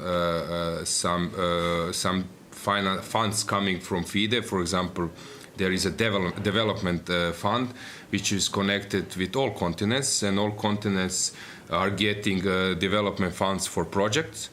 And since Europe is one of the most active continent, the most developed one in terms of, I would say, capacity to bring a new project, of course, ECU is proposing so many good projects, good ideas, and that's why FIDE is maybe sometimes giving more to Europe than other continents, not because of maybe some favorizing, but because of ideas and projects which people in European Chess Union are ready to propose. But as I said, FIDE ECU has our own budget, and which is structured independently.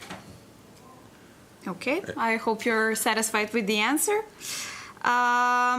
We had a few comments about the Gunina game, saying that it's a very sharp and interesting one.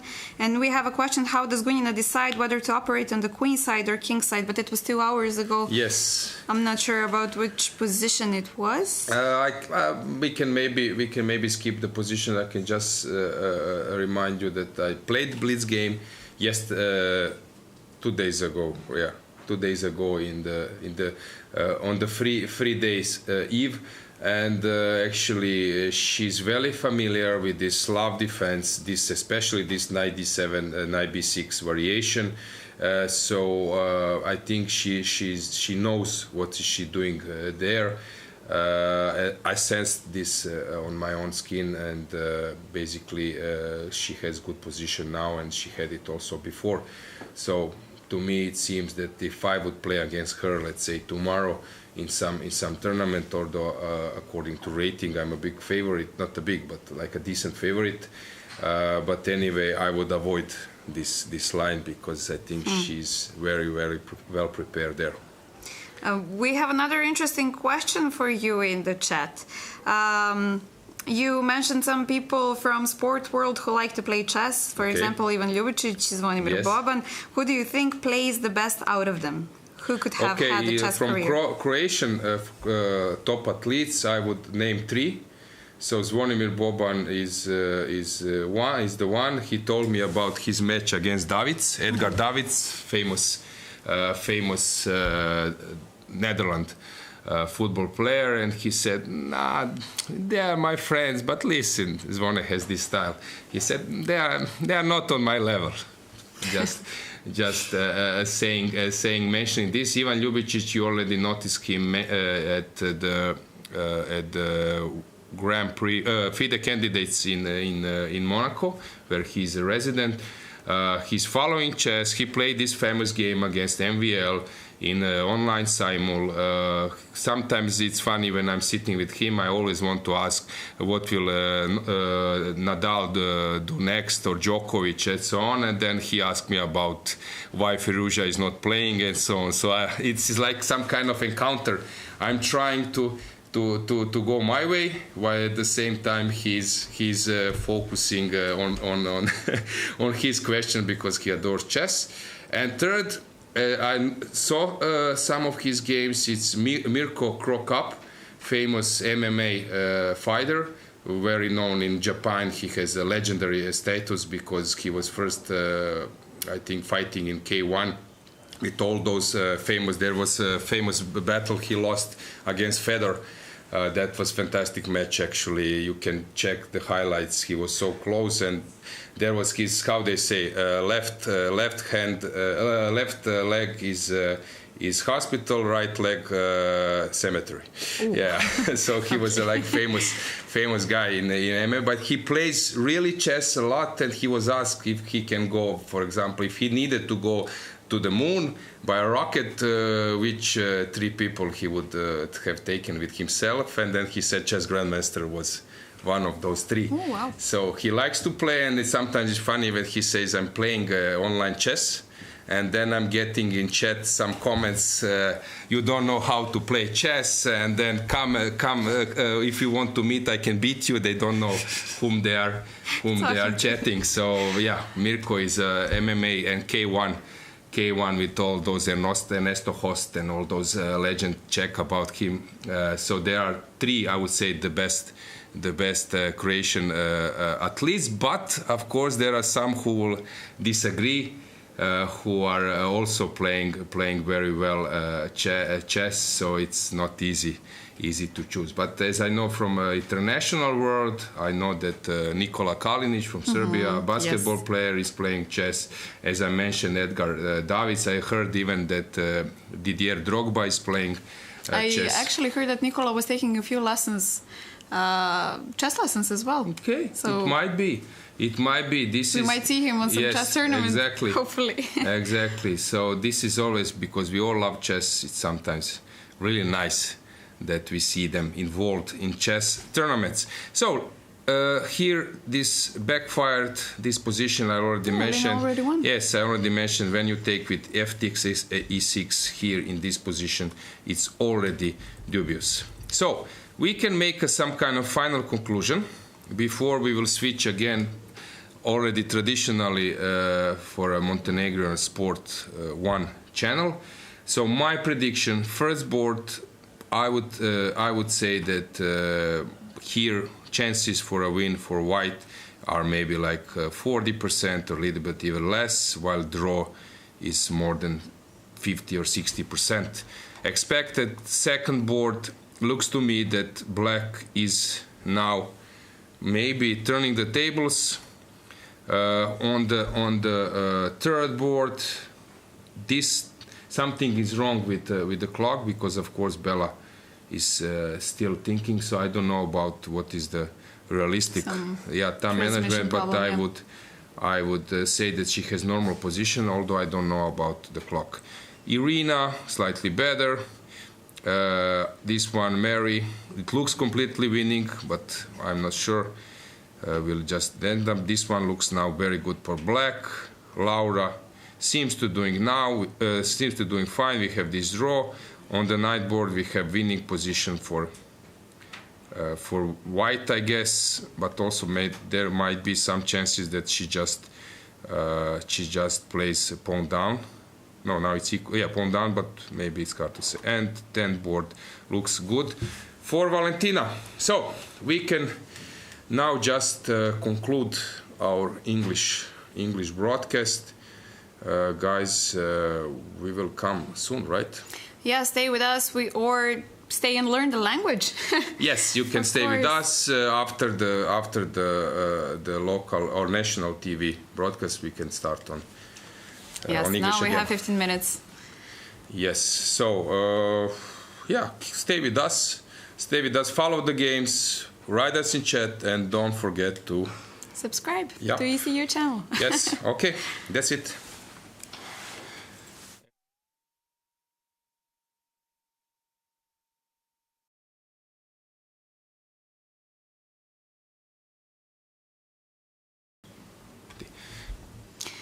Dobro večer, dobar dan, poštovani gledalci Crne Gore. Moje ime je Dragana Nikolovska, sa nama u studiju takođe velemajstor Alojzije Janković. Dobrodošli, live prenos Evropskog individualnog prvenstva. Tako je, za žene nalazimo se u 7. kolu, nakon slobodnog dana sada imamo igračice koje su steklu dodatnu snagu, pripremile se za partije i spremne su nam isporučiti dramu. Da, jako interesantni rezultati, jako interesantne partije danas na programu. Na prvom stolu imamo Kielbasu Oliviju koja igra protiv Sočko Monike. Olivija je trenutno vodeća igračica na ovom turniru sa 5,5 poena iz 6, to je impresivnih 5,5 poena ako mogu da kažem. Iza nje su dve igračice sa po 5 poena i imamo na prvom stolu zapravo poljski duel, poljski meč između Olivije i Monike Sočko. Treća igračica trenutno na poretku posle 6. kola je Narva Maji iz Estonije, koja takođe ima 5 poena, samo pola boda iza vodeće Kielbase. Nakon toga imamo više igračica sa 4,5 poena, tako da jako interesantne partije danas na programu. Tako je, kao što vidite na kameri, Sočko Monika je u gornjem uglu kao igračica sa bijelim figurama, dosta je zadovoljna pozicijom, položaj sata, to smo već vam objašnjavali, da pokazuje da je crna ta koja misli, jer ova poluga je okrenuta prema gore na njezinoj strani. Malo je zamišljena, ono što se događa je trenutačno na ploči, a to ćemo se dotaknuti još u potezima, ali evo što možete čak malo vidjeti ovako iz daleka je da bijela nekako je izdominirala poziciju i sad Olivija pokušava naći neko rješenje da ne završi u velikim problemima. Iako je ona trenutačno vodeća sama, ona je svjesna da u slučaju poraza još ništa nije napravila, tako da mora pokušati izdržati ovu partiju, dok Sočko Monika zna također da ako slučajno ovu partiju ne privede kao pobjednica, da će teško stići vodeću koja će sljedeće kolo biti bijela, imati bijele figure. Na ploči ispod vidite ono što je također spomenuto, da Narva Maji, igračica sa crnim figurama, također čeka možda ili remi ili neko posrtanje vodeće. U slučaju njezine pobjede ona bi se u tom slučaju priključila pobjednici. Vrlo bogata, oštra partija koju vidite gore malo možda jednostavnija, dotaknut ćemo se u potezima po pitanju broja figura na ploči, dok je ova doljna partija na drugom stolu između Osmak Julije i Narve Maji dosta kompliciranija, puno je više mogućnosti i tu očekujemo možda malo više vatrometa. Definitivno. Osmak Julija je imala više dugačkih partija, možemo tako reći. Čak što više završavali smo streamove sa njenim partijama, tako da je potrošila dosta energije do sada u sali za igru. Međutim, naravno, to ne znači da neće dati sve od sebe do kraja. Tako je. Ono što se često zna dogoditi je da nas pitaju pa kako te šahovske partije traju po 5-6 sati, 4-5 sati, kako vam se da sjediti, kako možete to razmišljati, a onda isto vrijeme imamo neke duele kao što su bili, ne znam, Đoković, Nadal ili Đoković i Tsipas koji traju po 5,5 sati. Znači, šahovska partija ipak puno vrijeme brže prolazi. Kada razmišljate, problemi su za ploči koje želite riješiti, jednostavno nama sa strane to čini se sporije, a njima to sve prolazi u hipu. Puno je na kocki, jednostavno igrači se znaju da neki potez, greška može ih odvesti u poraz i zbog toga ta koncentracija je na vrhuncu. Idemo pogledati poteze. Ono što je bilo u ovoj partiji na prvom stolu, zanimljivo da su oni izabrali katalonsko otvaranje. U šahu postoji jako puno otvaranja, ima nekih čudnih naziva, od orangutan otvaranja, ne znam koje bi tebi bilo naj ovako čudnije ako imaš neku na prvu. Nemaš, da, postoji orangutan, pa nilski konj, pa neki gradovi postoji. Tako je, Mar del Plata, i sad se ovo otvaranje naziva katalonsko. Nastalo je tako što je Samuel Tartakover, tada poznati igrač u na prelaz između 19. i 20. stoljeća, posjetio Barcelonu i oni su ga pitali da li može za taj grad i za taj turnir napraviti neko obilježavanje kroz otvaranje i onda je on razmišljao i odigrao potez G3 i rekao to će se zvati katalonsko otvaranje.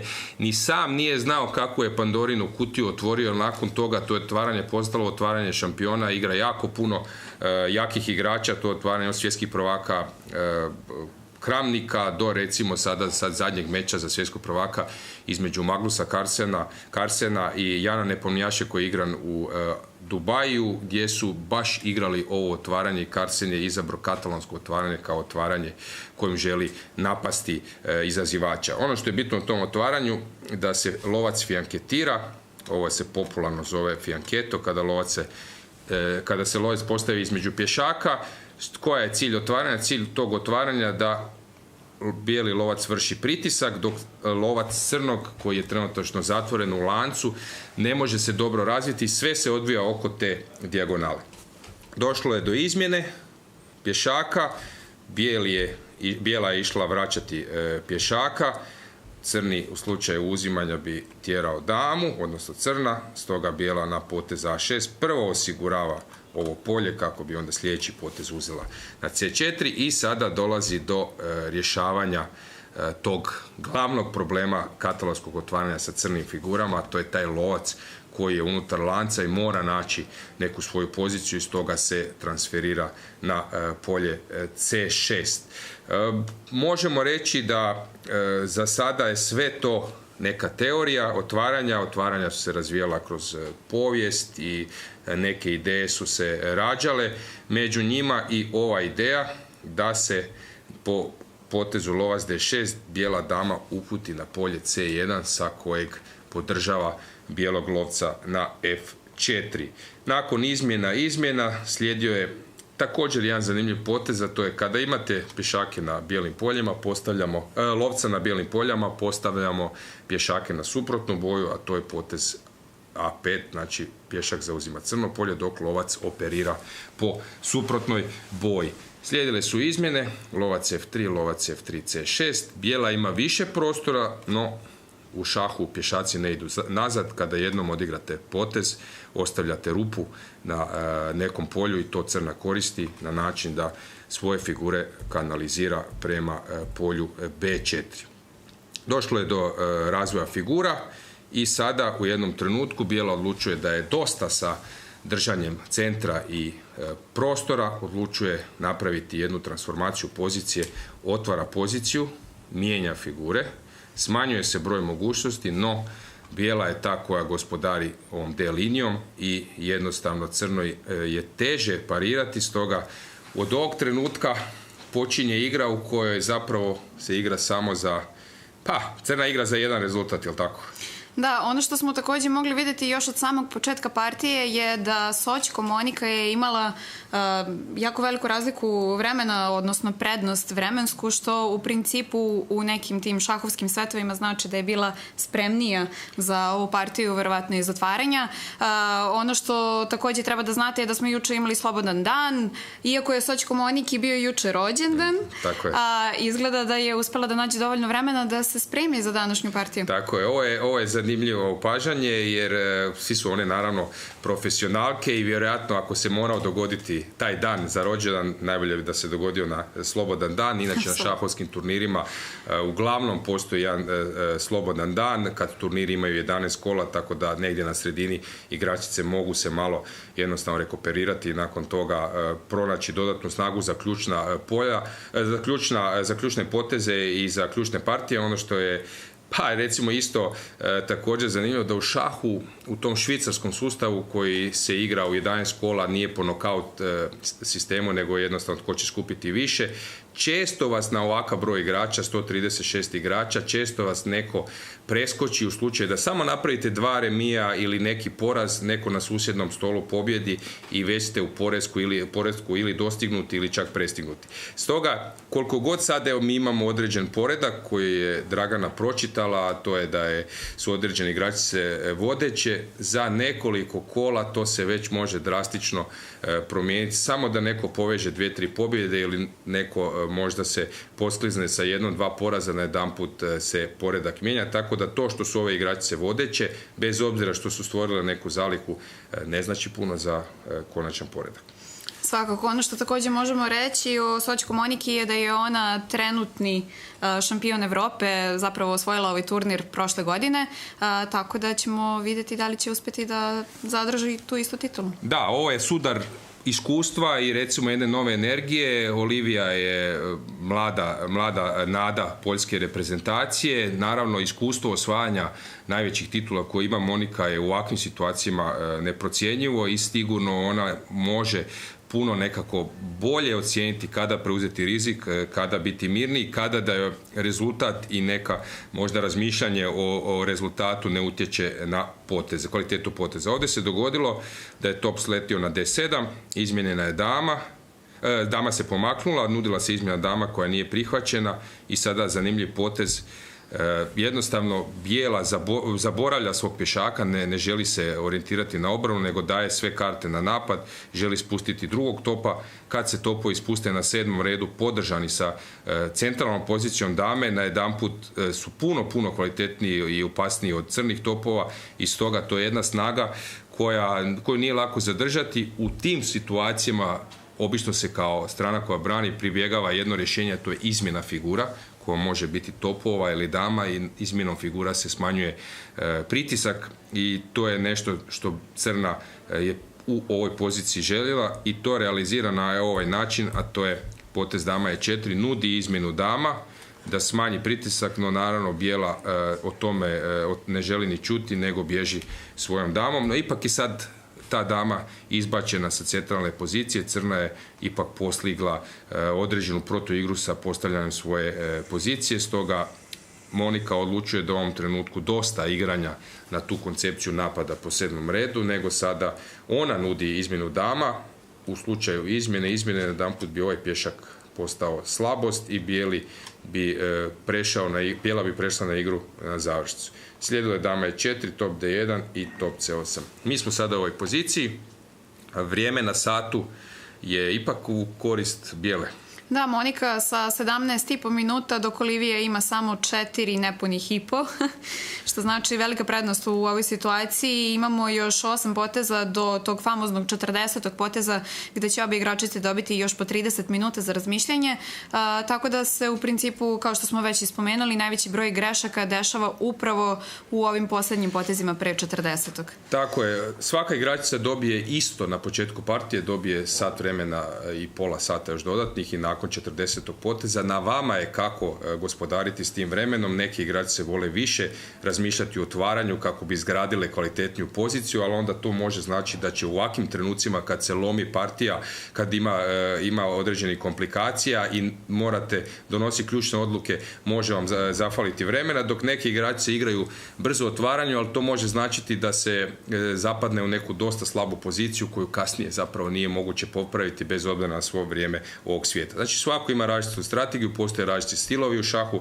neki igrači vole više igrati na stvaranje pozicije, neki su bolji kombinatorici i paše im kada ima ovakvih situacija u kojima treba brzo misliti i donositi teške odluke. Evo, to je partija koja se trenutačno lomi, nema toliko mogućnosti, no kao što smo spomenuli kad ste gledali kameru iz dvorane, partija na drugom stolu u kojoj igra ukrajinska predstavnika 8. julija protiv estonske predstavnice Maji Narve je puno kompliciranije. Već sami pogled na ploču vidite da se tu nešto događa, da tu postoje određeni napadi, različite su figure na ploči, bijela ima 2 lovca dok crna ima lovca i skakača, drugčiji profil pješaka, pozicija je puno kompliciranija i ovdje ovo vrijeme može presuditi ono što je ključno je da zapravo crna nema vremena, ali tako? Da, crna ima samo 35 sekundi na satu, dakle kao što smo već spomenuli, nakon svakog poteza igračica dobijaju po 30 sekundi na svom satu, međutim to je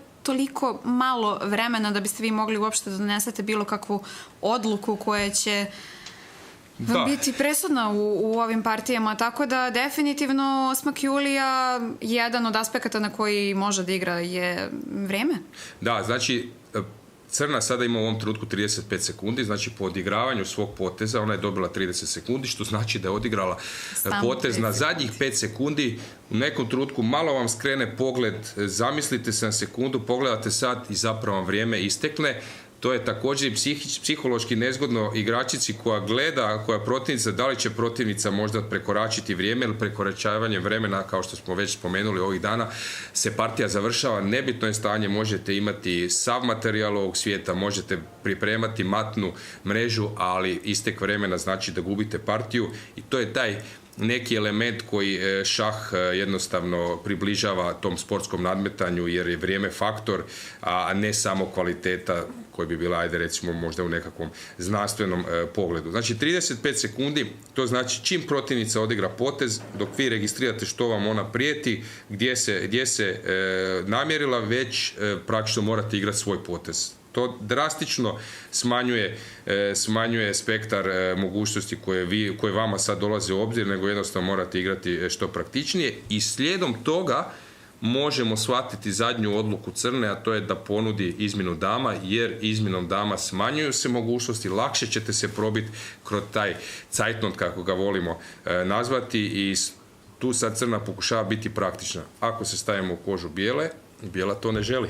Da, Bijela će najvjerovatnije odbiti ovu ponudu za razmenu dama, što znači da će produžiti da stvara komplikacije na tabli. Tako je, i sad opet i Bijela mora donijeti jednu tešku odluku, kao što smo rekli, prednosti šaha i zašto šah stvarno promoviramo, zato što šah zahtijeva nas donošenje odluke. U ovom trenutku Bijela se mora odlučiti ili mijenjati damu, što bi joj možda također donijelo određene prednosti, ali bi olakšalo život svojoj protivnici, ili može malo pokušati igrati riskantnije, ali vjerojatno sa možda slabijim potezima, i sad je to u neku ruku malo i rizik u slučaju da protivnica bude inspirirana i pronađe poteze, možete završiti u lošoj poziciji. To je sad pitanje, igrati objektivno, ali možda smanjiti mogućnost greške protivnicu, ili riskirati, ali na kraju objektivno se pozicija može okrenuti protiv vas. Predlažem da zadnji put pogledamo kameru.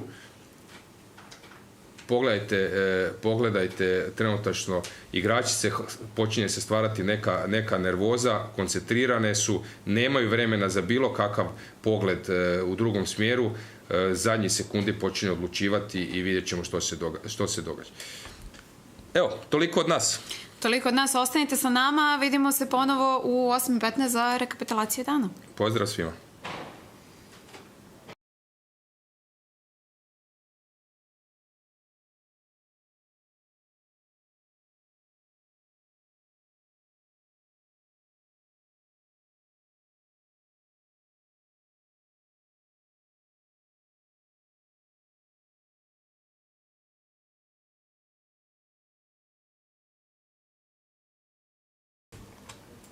So, we are back.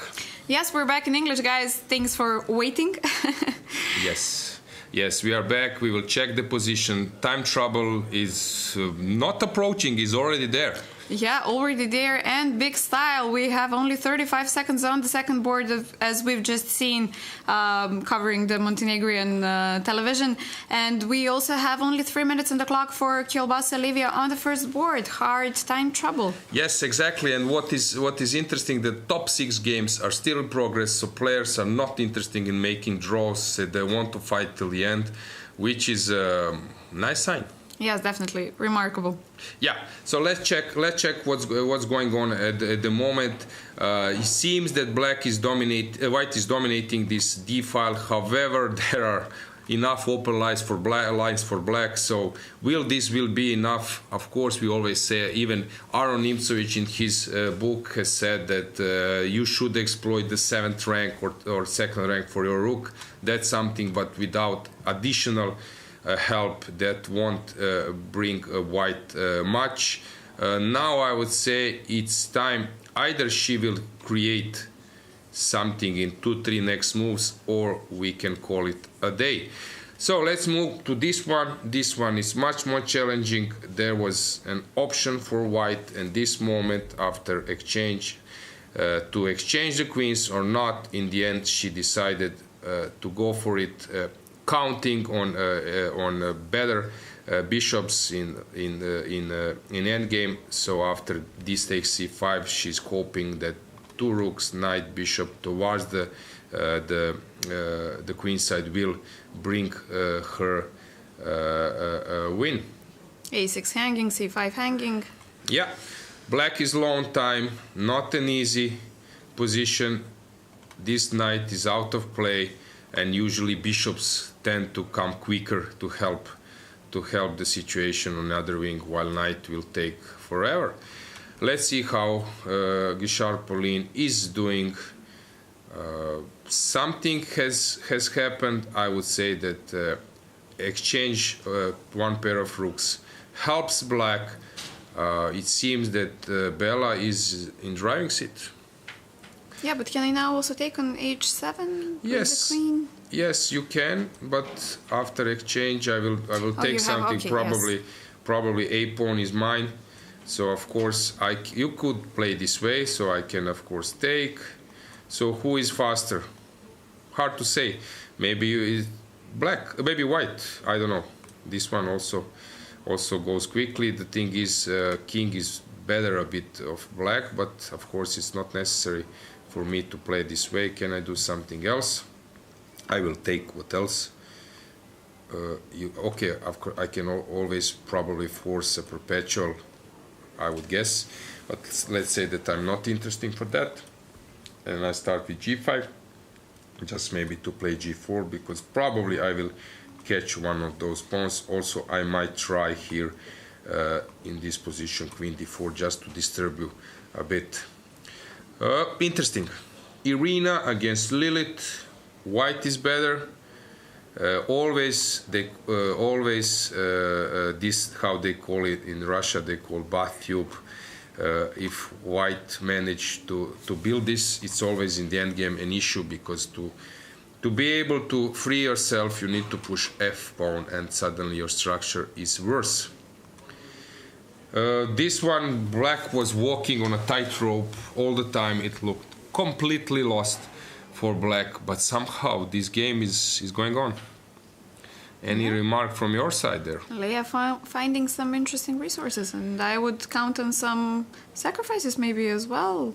Okay, black first of all is trying to get rid of this one with the queen's exchange. Without queen's exchange, then just she will open her queen, but hard to say. So time trouble is approaching. We will follow that one closely. It seems that Elina again, she has pulled some action out of nowhere. So she took play rook d1, and then this typical stuff, how you restrict this bishop, is f4, e5, e4, not something you want to allow if you are black. But black was hoping that she will end up with her knight in action. Beautiful regrouping, I love it. Bishop h4, so she's just bringing the pieces. So let's say from this position to last one, white really made a considerable improvement. Congratulations, knight e7 is coming. This bishop is dominating, there is a pin. It looks like a lost position for black, if you would ask me. This one was just game over, the way how it looked, it seemed. Rook e5, okay, interesting way. d6, energetical play. h3, was it necessary? Why not to push or to take on a7, on e7? What am I missing? It doesn't feel so right. Maybe this king h6 was missed by white. I'm not sure now that this looks so much better for white. Not sure. Valentina, the position we were asked. Okay, what's going on here? Of course I need to take, but can you move on? Probably not. Okay. Or I can take on h5 first.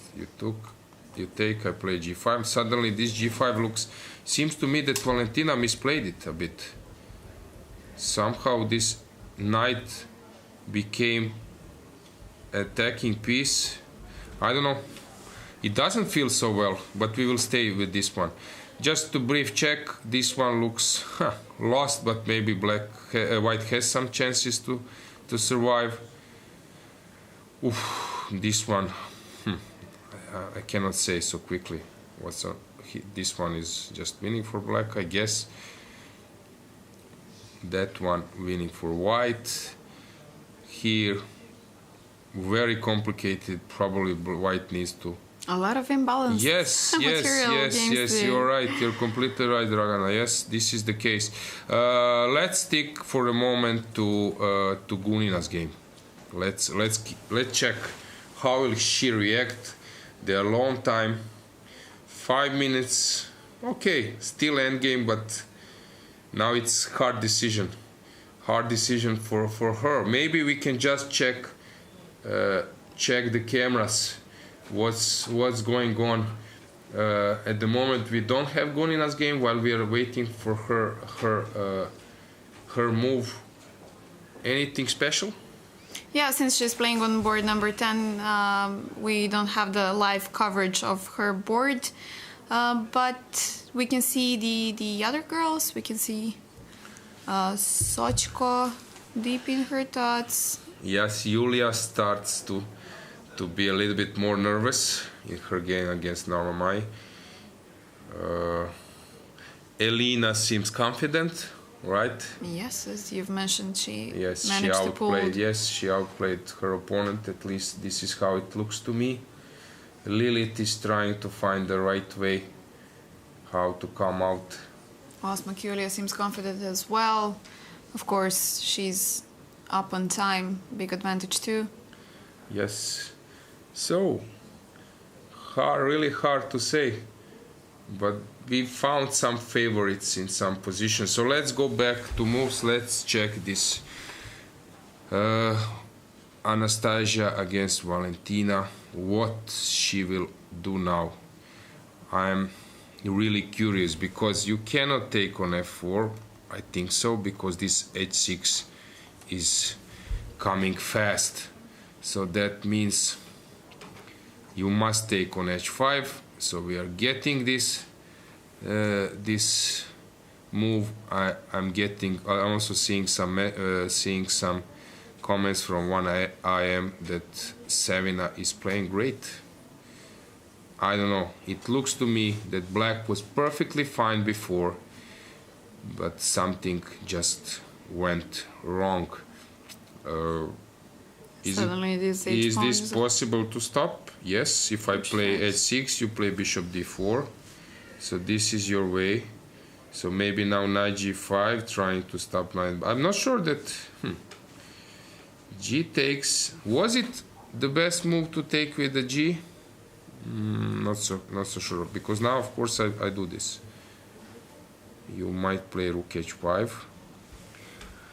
What a position. Again, complete mess. Really don't know. Knight f6 played. Okay. Creating a threat always.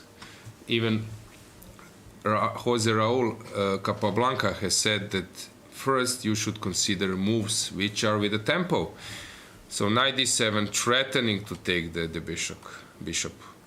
So after bishop d4, now I see it. Okay.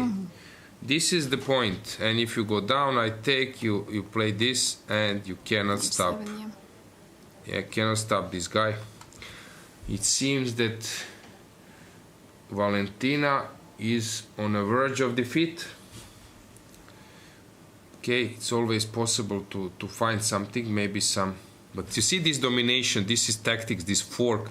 You cannot come with the bishop to f8 to control h6 square because knight d7 is coming.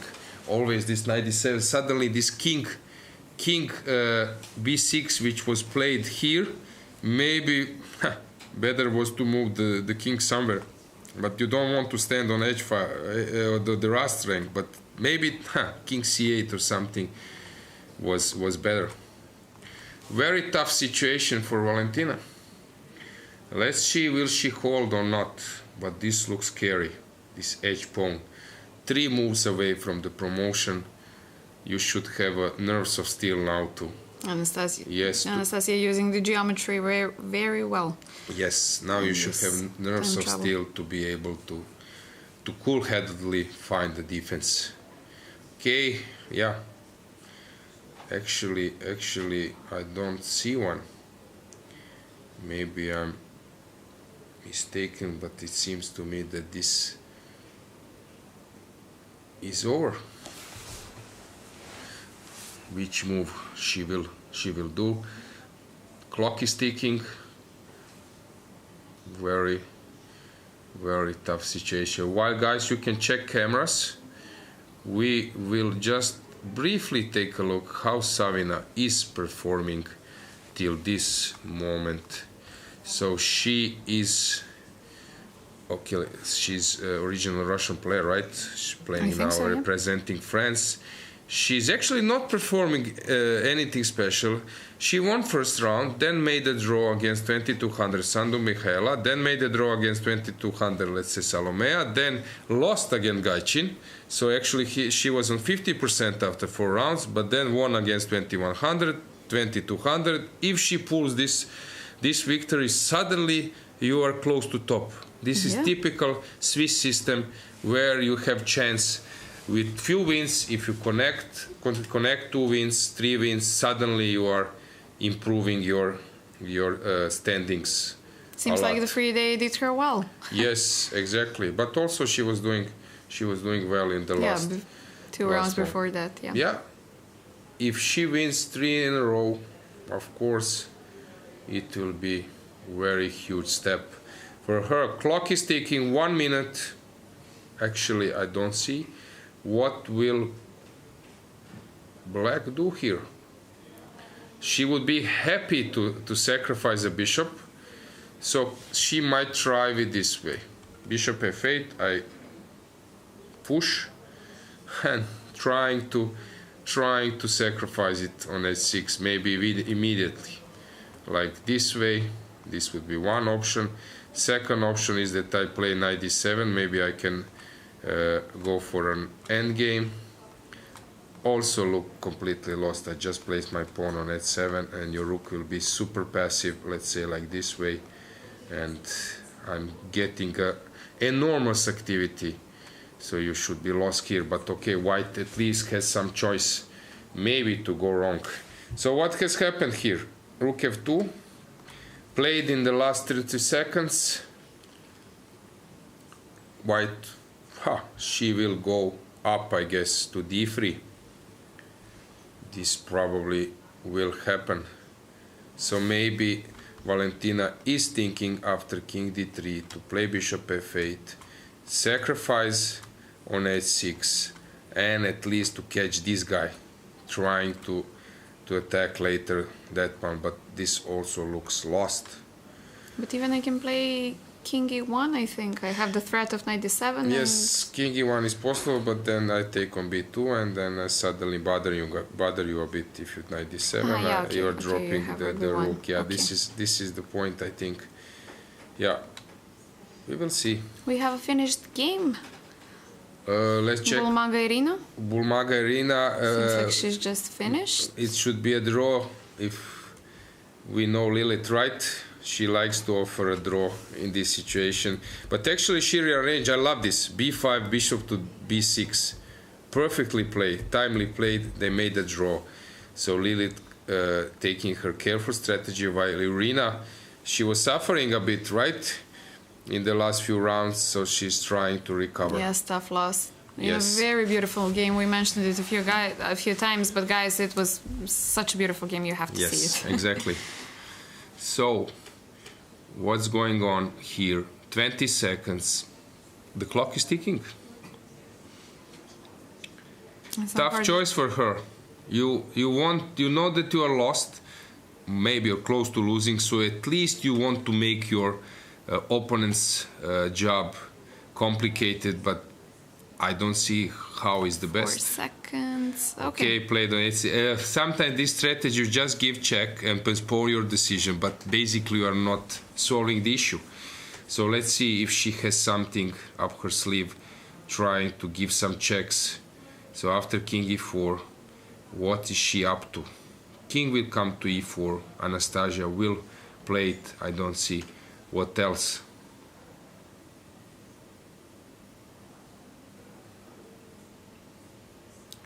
The clock is ticking. The clock is ticking. King e4. We will follow. Also, I'm just watching my eye on Elena's that game? Elena will win that one. Okay, 50 seconds. Are she afraid of ghosts? Maybe. Maybe. King comes to e4, rook e3, king e4. Yes, already, Valentina, she has postponed her decision. I see now the point. The point is probably bishop d4 doesn't work as well. I just push and you cannot take. So what is she up to? 40 seconds. Okay, we have a move. Rook d3. So she wants to sacrifice. Okay, some try. Stopping knight d7 as well. Yes, but what do you do after a6? Okay, she's trying to sacrifice her bishop somehow for a pawn, but suddenly this edge pawn will move on. Very tough situation for her. Oh, and suddenly Savina has less time on the clock. Maybe for the first time in this game. 4 moves. Actually, she will make it. I don't believe that anything can happen for her. The position is simply enough. You just start pushing your pawns. She's just being cautious, I guess. Yes, exactly. But anyway, I'm curious, will there be any H6 on board. any possibility that black somehow get some position which is at least playable, not resigning immediately? So the clock is ticking. Now, what will Valentina do? Bishop e3 doesn't stop it. Bishop f8 possible move, probably the one. But rook d4. Oh, game over. King g5, and that's it. King no? g5, she will play bishop f8. I got it. Okay. And at 7 you go bishop g7. Maybe I can do this. You come here, I attack. You must play bishop h8, and then I just try to just take your bishop. Okay, here maybe you can just somehow go out. I don't know if I can maybe somehow attack your pawn. Maybe I can play this move. Just coming here, because if you do this, then I come with my king to g8. It will be interesting. Will she go for it? 70 seconds, 15 seconds. Okay, we are maybe getting some lag, so sometimes just this clock might not be exactly the same. Like in live, there is some delay. King f3, strange decision. If you would ask me, I would do king g5 instantly. Played on the last 4 seconds. Okay, this is a bit unnecessary. Okay, it's not a big deal because 4 seconds is enough, then you don't risk so much. But anyway, why to do so? Yeah, very stressful. Yep. Now it's Valentina's turn To play a move in 4 seconds. Yeah.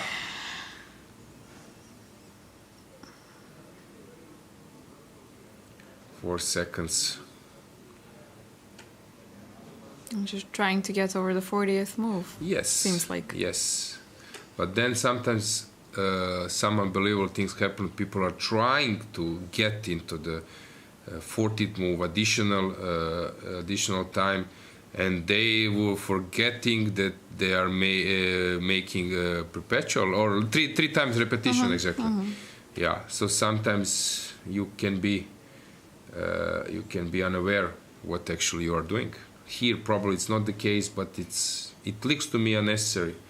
Okay, everyone has her own strategy. So 2 more moves. King e2 played. Let's see the last seconds. Will rook e3 happen or not? Or what will happen at all? I don't know. Rook where? Rook e3, what else? Yes, and then king d2. And basically that's it. Game over. Yeah. King d2, h7 next. I don't see how to stop it. After king d2, it's just curtains.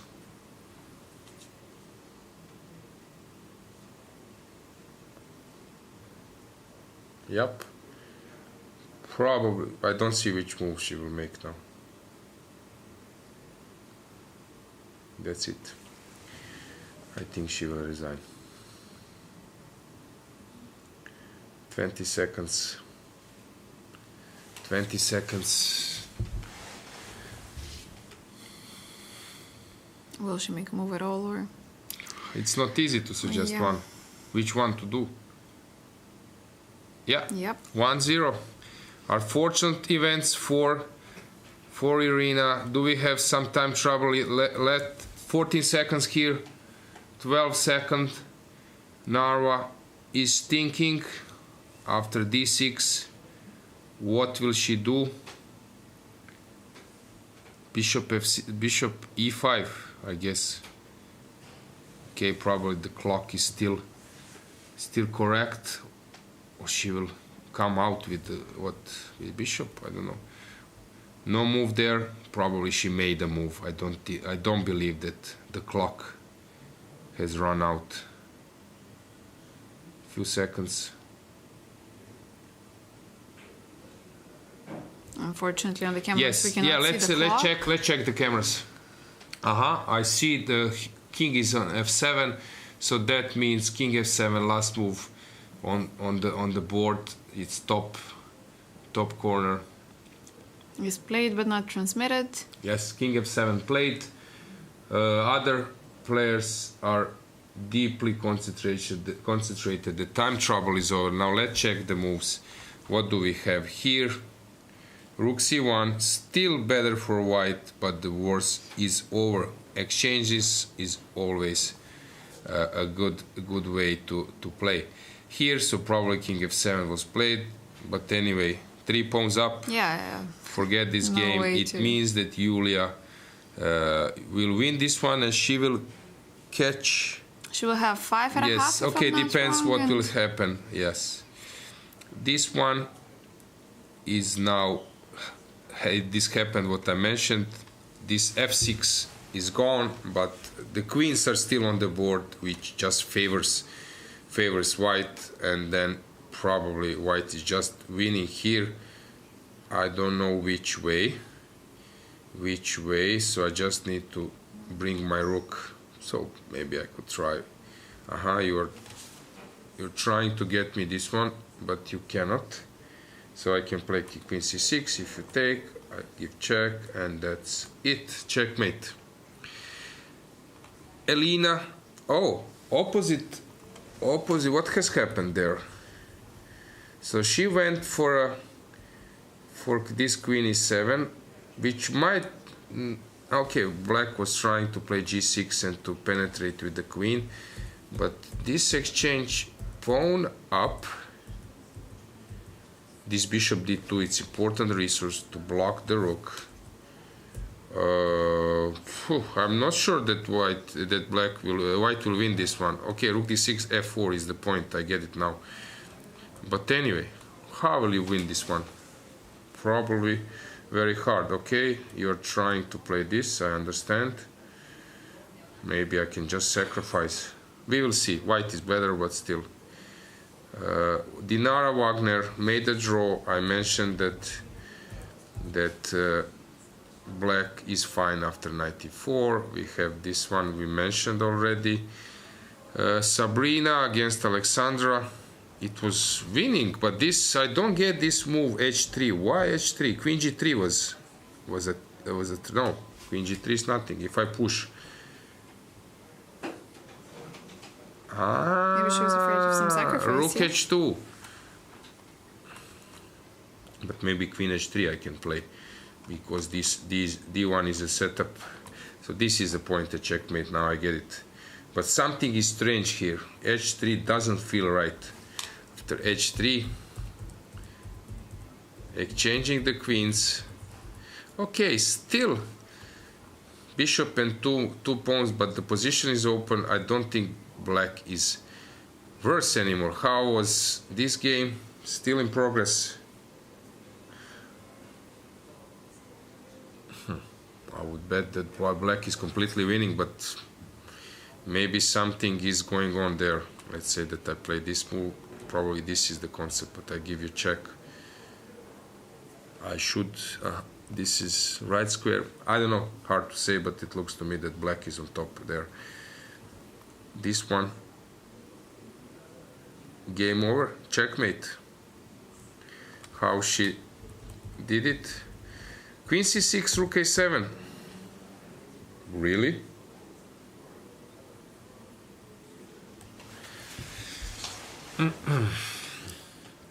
Knight f2, king g1. Yes, it seems that I cannot do you anything here.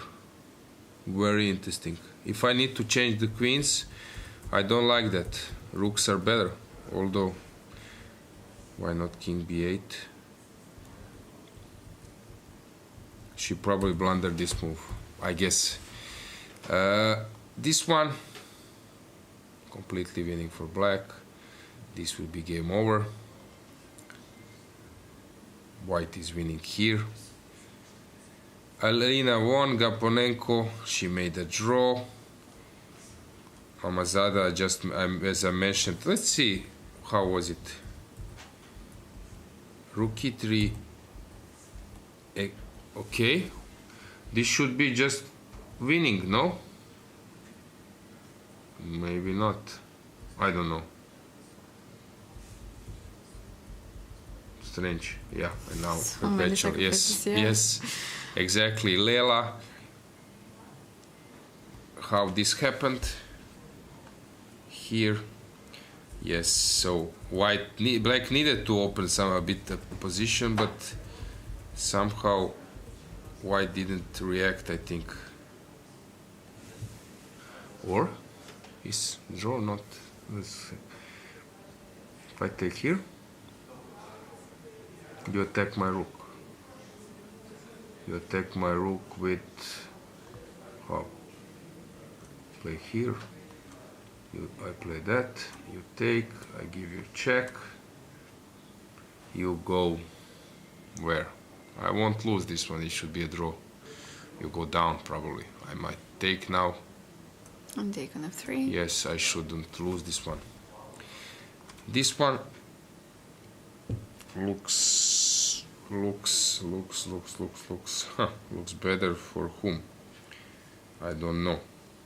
It looks fine for black, I would say, but I'm not sure. So p1, your Vicky, your teammate. Yes. She's trying to make a draw.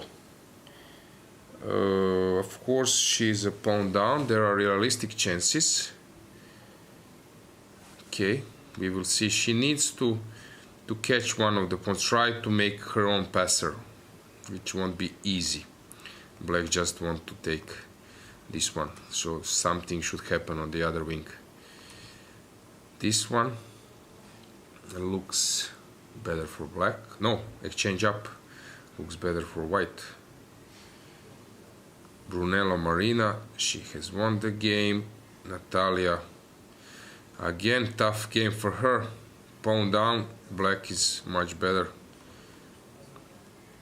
This one is better for white, winning for white, I guess. This one is better for white. Tonja back on her streak, maybe. Yes. Olga is doing what? I don't know. let's say bishop e8, the most logical one. And what can I do? Can I somehow win some material? I can push e5. And then e4, it's not easy. Maybe black is winning. Here, white should be better. Krasteval has lost the game. Stefanova losing. Oh, ouch. Okay, very tough tournament for her. Yes, unbelievably tough. So what has happened here in her game?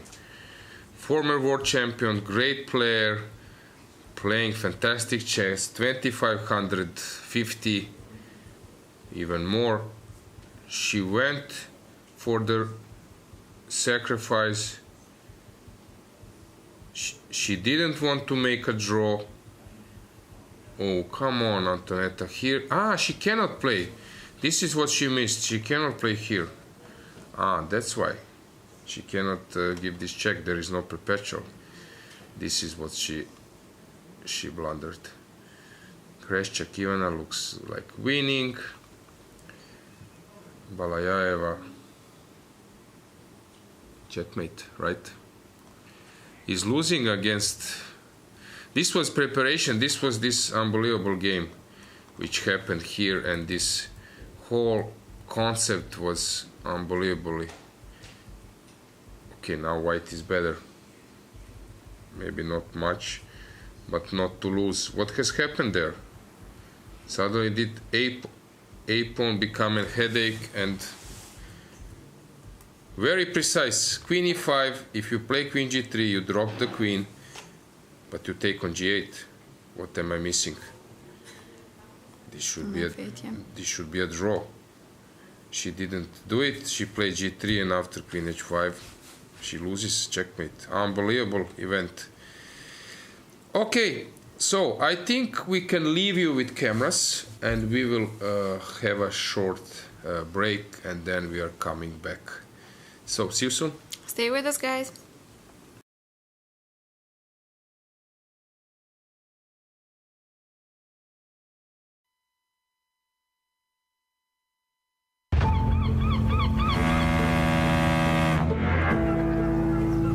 Krenuli smo opušteno.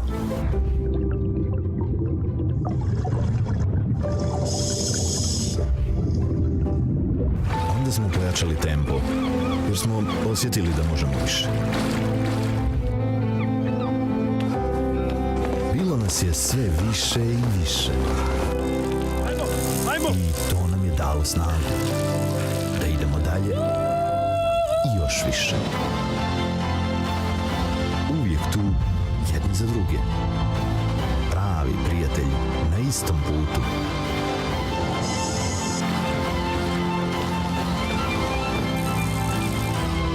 Zajedno već 15 godina ka vrhu. Mtel, imate prijatelje.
So we are back. Let's check what has happened.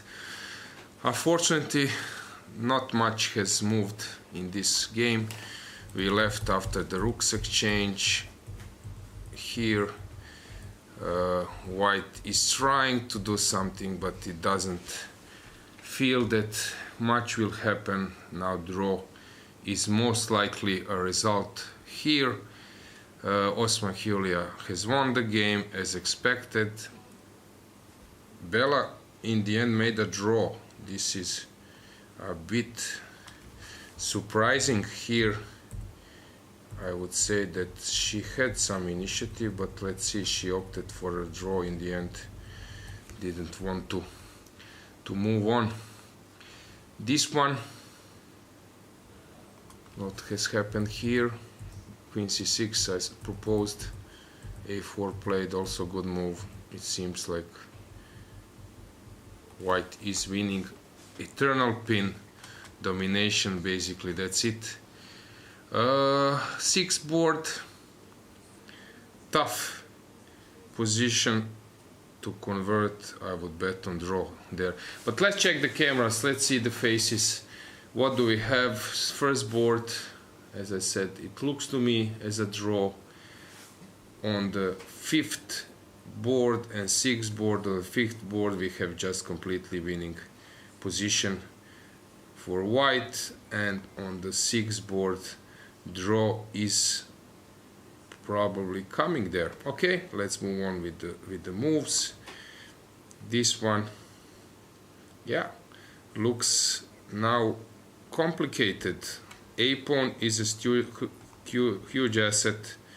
Now it's not easy for white to do something. Maybe black will make a draw, but also she can try to play for more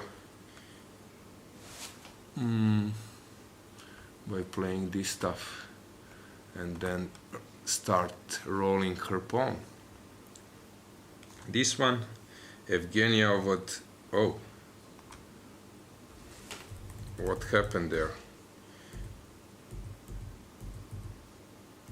Playing with queen against the rook. So king f5 forced. King f5 forced, maybe not forced, maybe there is some ridiculous thing, but of course it's not necessary to do. No, then I play this and take ridiculous. No. King f5, check, and the queen comes in front. Now black will start doing something on the other wing, and at some stage move her queen. This one was a win for white. We already checked that one. Here black was winning. This one looks winning for white, but there is some job to do. Draw, Lela. Yeah, it's a draw. Or if you go king g4, I take, you take, I play g6, and then you cannot stop the pawn. So after rook h8, you just make a draw. It seems to me that white has made a draw there. Better for black, I guess. Radeva, she has considerably improved her position, taking the b pawn, but now there are some pawn at game problems. Just the king is the queen f4.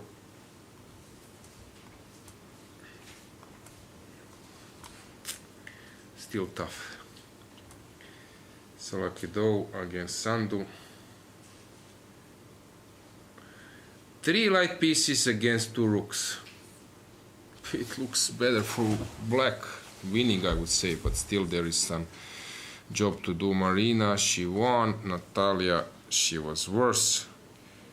This one was already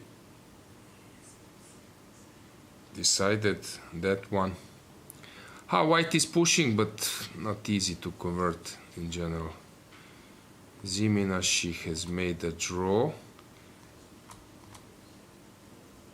Yes, let's see how.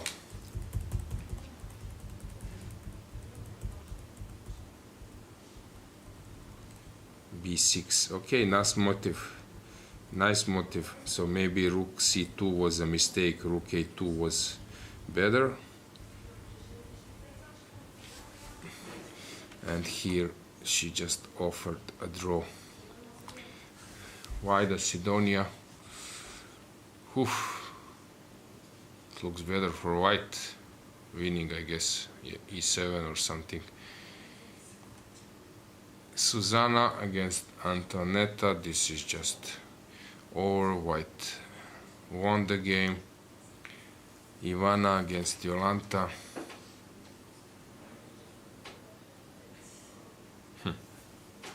Should be winning, but maybe it's not. Maybe it's defendable. This one is a win for black. So many decided games. How about this one?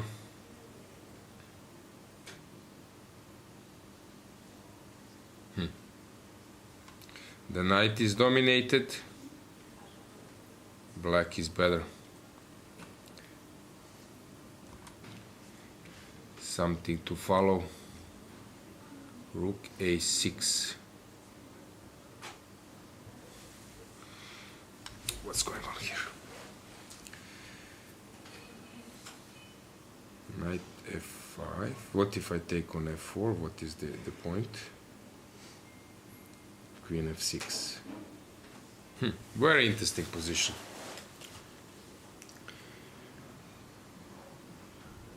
Okay, white is not risky much because after take, rook e8, takes, it's a draw. Perpetual check. At least.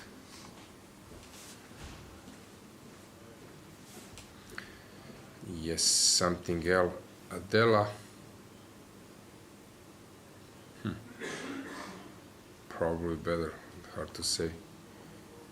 This one better for white, I guess. Okay, this one is interesting. I would bet that black is winning. So, anything special on the first board? Not much here. Just easy win for white. Not fun for black there.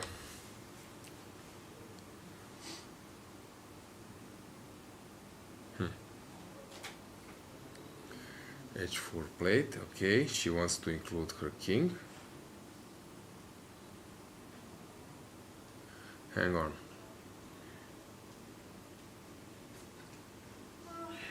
Takes, and let's say that I play. It's not easy for me to create a threat here. How would I do it? You take with the pawn. Maybe with the king is better. And then come back and push f4, try to get to connected pawns and distant passer or free passer.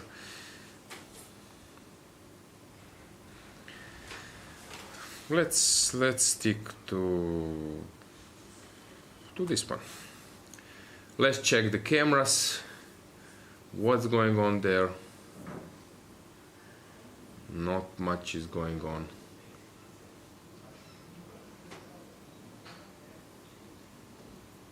Arabidze is just waiting for Garifulina to resign. She's getting ready to do so. On the first board, tough fight, but Olivia seems very confident that she just solved her problems, that this will just steer to a draw very quickly. So basically she's just waiting, while Elina, she's thinking. It's much harder decision. for her. Okay, in the end she took with the king, as you can see. Much harder decision for her at this game. On the first board.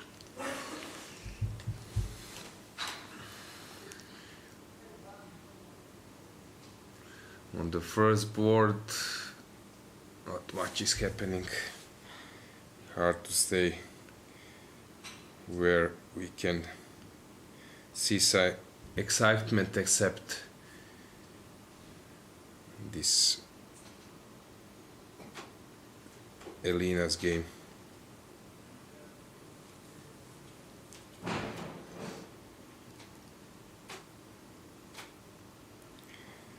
Hard to say what will Elina do. She wants to make a passer. She needs passer on the king side.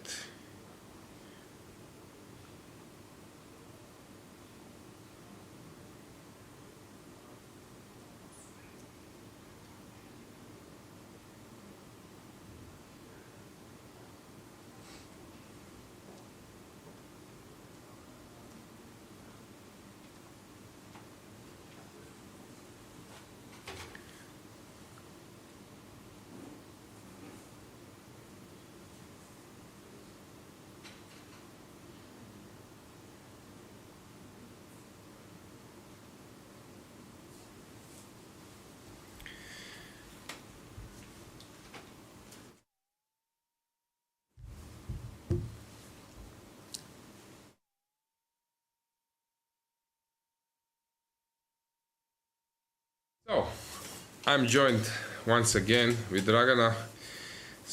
Hi guys. Yeah. Any thoughts about you? What do you expect on the first board? Let's see. I haven't seen the position. Okay. Well, to be honest, I'm expecting a draw. Yeah, I understand. I understand your opinion. Monica is pushing, yes. but still, I would expect that Olivia is able to hold this. Yeah, me as well. How about this one? Okay, this one, fifth one is already a done deal. Just c6 or something. It looks really horrible. Although she is trying to create something, but maybe it's just beyond repair already. But this is like a concept to play something or e6. But anyway, white is on top there. But at least the game is going on. This one is interesting. So, will white be able to convert her extra pawn? Okay, we've seen some precise game and play of Elina so far, so we definitely need to have trust in her. Yeah, she's very resourceful, although her opponent is very resistant. I don't know, it doesn't feel that black should be worried too much, because when white opens the king, maybe at some stage even this idea, let's say that white plays king g3, pushes the pawns, and then this idea of b3, this concept will maybe at some stage, depends when the king will bring black some activity, and when you push, depends where your king is, there might be some tactics around. So black is trying to keep this option as a joker. We have a resignation on the fifth board. What had happened? She just took and built a battery, and suddenly no way to defend. Yes, queen must come out, and then she is deflecting it with nice resource c7. So maybe queen b7 was a bit better, but doesn't change much, because once again this queen is dangerous. c7 was coming, but this was a bit more resistant. But anyway, it's over. So very important win for Mary. We will see, will she move on with that play? Yeah, so far we have on the first 10 boards, I think, 2 decisive results, which is still... Yeah, and the 10th board is a result. Guina. Yes, we were Resigned, following. yeah. We were Okay, following yes. that game closely. Anastasia pulled a nice win. Yeah. This one is also interesting to follow. Of course, guys, we are getting endgames now. After so many moves, it's quite expecting that this might happen. Who is playing for win here? God knows. I don't know, really. Both of them. Yeah. This sometimes happens, that both players are trying to play for a win or just not thinking of making a draw. And what's Efrimsky doing? Efrimsky is having another crazy position. Oh, okay. Things are happening my way, so queen come in front now. King will start walking, and then some possibilities that they just change the spots. So this is a concept as well. I would bet that this position is lost, but of course some technique, strong technique is needed. This one, as I mentioned, Elina's game is one to follow. But why bishop d5? What am I missing?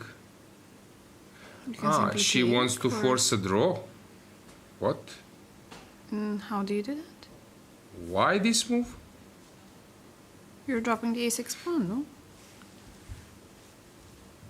Come on, what's going on here?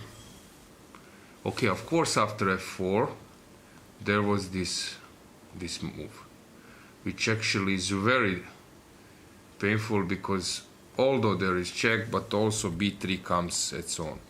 But why was she giving a pawn? Of course after this move it might be a way that you are maybe placing the bishop here and then trying to penetrate with your rook.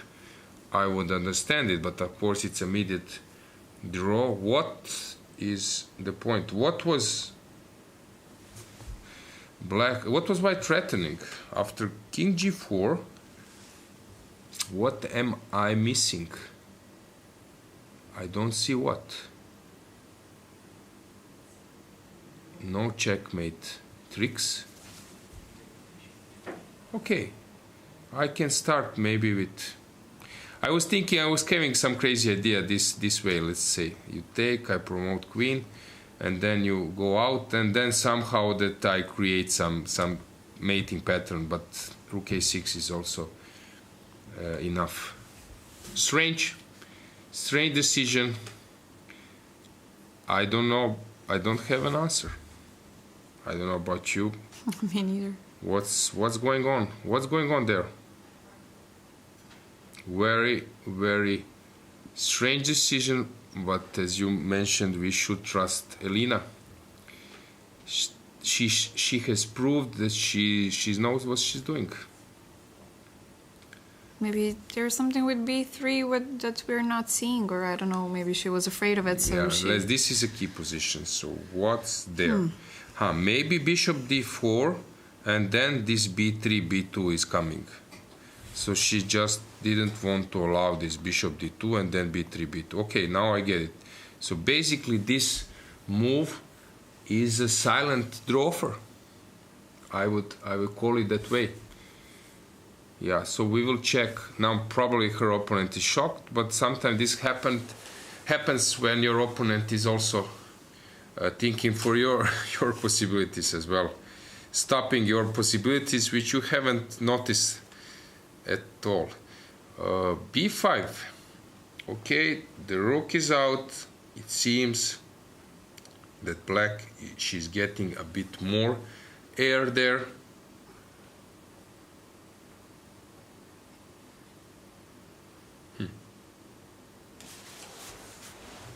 And if you play rook d5, queen e4, or? Yeah, but queen d4 doesn't solve all my issues. Okay, now queen c4 maybe. Queen c4, you're right. This is enough. But yeah, queen c4. Yes. Now rook d5 won't be played. probably some, I don't know which move. Yeah, it looks completely drawish. Let's find some game. Efraimski, I've already showed you. This one, okay. This should be completely winning. Just push my pawns. No need to follow that Thumbs one. up, yeah. Olga Badelka against Lara Schulze. Okay, white has made an improvement because the pressure it's not the same that black has two pair of rooks or just one rook, so it's very complicated. So again we are having some visitors coming. Maybe you could make an interview in a minute. Let's make a break, Maybe we guys. can, yeah. Let's make a break and then an interview will come.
Okay, guys, welcome back. We have another beautiful guest in our studio, Ramona. Welcome.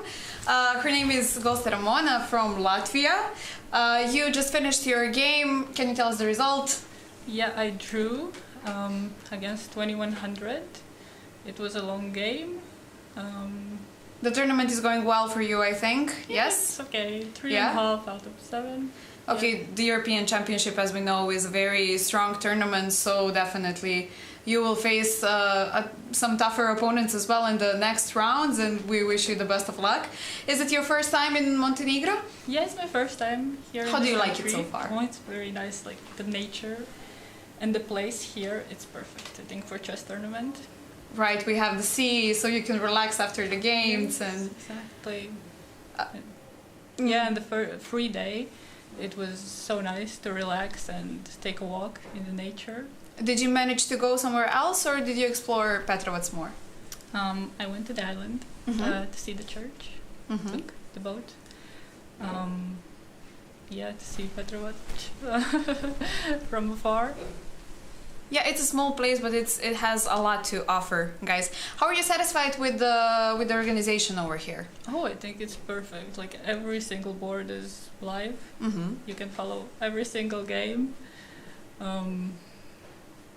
Everyone is really Everybody friendly. seems to be happy with the organization, so Yeah. So You did that's a good. Really good job. apart from chess, you're a student of mathematics, right? Yeah. Can you not tell us a little bit more? Yeah, I was studying mathematics, but then I decided to focus more on chess. So basically, I have a gap year now, and maybe later I'll continue studying. Okay, mathematics is definitely a tough choice to do with chess as well in at the same time, so definitely this will help you a lot. Maybe some other place you would like to visit while you're still here in Montenegro? Some closer place? No, not really. I tend to stay at one place when I play the tournament, because if I go somewhere, then like I have to plan the trip and everything, and I just want to focus on the tournament. Okay, tell us, is it possible to see you back in Budva for the European Championship in November? Maybe. Okay, so we hope that you do good the last few rounds, so Yeah, they take you into depends, consideration. Yeah, how I play, of course. Yes, thank you very much, guys. We have to make this interview a short one because we have very interesting games back live, so we will be back with the commentary. Stay with us. Yeah, so let's see what has happened while Dragana was doing an interview. It seems to me that not much has changed. Still, it looks slightly better for white, but nothing special. The game is getting closer to a draw, but we have something which is now an important point. It's another time trouble. So, time trouble approaching now without a limit, no chance to get a little bit fresh possibility by getting another half an hour, because now it's the last time trouble where you will be forever in it if you are in it. So this one we are following what has happened there. I was mentioning you that those players are probably both playing for a win, but now this looks like a just winning position for black, so we can expect Alexandra Maltevskaya to win this one as black. Marcel, she's trying just to win this one, although the clock is ticking. I would still bet that the game is won for black. Of course, she can always claim a perpetual just giving checks, but of course she's trying to win this one. Here, just a easy winning position, not much for black to be happy about it. Schulze Lara against Badelka Olga still looks maybe unpleasant for white, but now without one pair of rooks, it's much easier for her. Radeva, she's trying her best to save the game, while Mihaela is getting her life complicated. Suddenly those two rooks, how on earth this one came here? What was going on here? Wait, why didn't she take? What am I missing? You just take the rook. Come on. This was necessary. She didn't want to do it, and suddenly this rook escaped. Oh, this is tragical outcome. Very strange. This one tough for white. That one, she was doing great. Suddenly she's pawned down. It should be a draw, although so many decisive games already. Takes, rook a6 is a point that when she takes, she's dropping that one. So here I can take, I can come here to take with a check, but now you could defend. And although it's a dead draw, still there will be some suffering for white. So let's see the game on the first board. Is this time trouble changing the situation? Let's check the cameras. Let's see how players are doing there. So we can now focus on the first board. Olivia is deep in thoughts, although she's not on the move.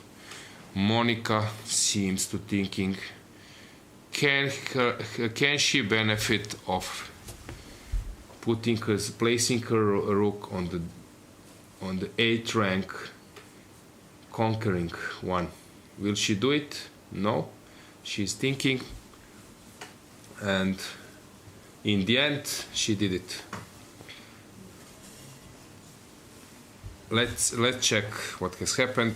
You are with me again. Hi guys. Yes, always some fresh interview. It's nice to see players ready to join you. Yeah. King h7. What's going on here? Okay, both on 2 minutes. Some serious time trouble. Yep. Yes. Eternal one. No 40th move. Escape. No getting out of here now. Yep.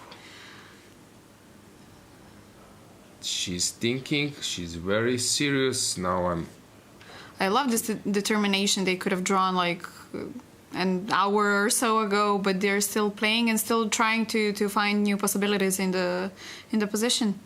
Yeah. Will this yield anything to white? She's now maybe combining some possibilities of bringing her queen to the 8th rank and then attacking the king. Rook e5. Is it enough? Okay, there is also rook e2. Oh yeah, trying to be active. Yeah. We shouldn't forget, but then there is this queen f3, which is the idea of queen c2. Queen c2. I can take this one because on that I noticed this trick, although probably it should be a draw, but also this b is now a passer. So rook e5, your move coming. Long time trouble, pressure. This is what we like to see. Yep. What's going on in Moldavskaya's game? I think she just is winning completely. 2 rooks, basically no fun. Okay, so we're waiting for the result here. Yes, and here it seems to me that Marcel will win that as well. This one is just game over. Schulze, complicated, but this is, let's say, top boards. Let's move to the first. Now, your assessment, your prediction of a draw. Have you changed your mind? No, not yet. Not yet. Okay. Not yet. So you need something more to change your mind. Yeah, definitely.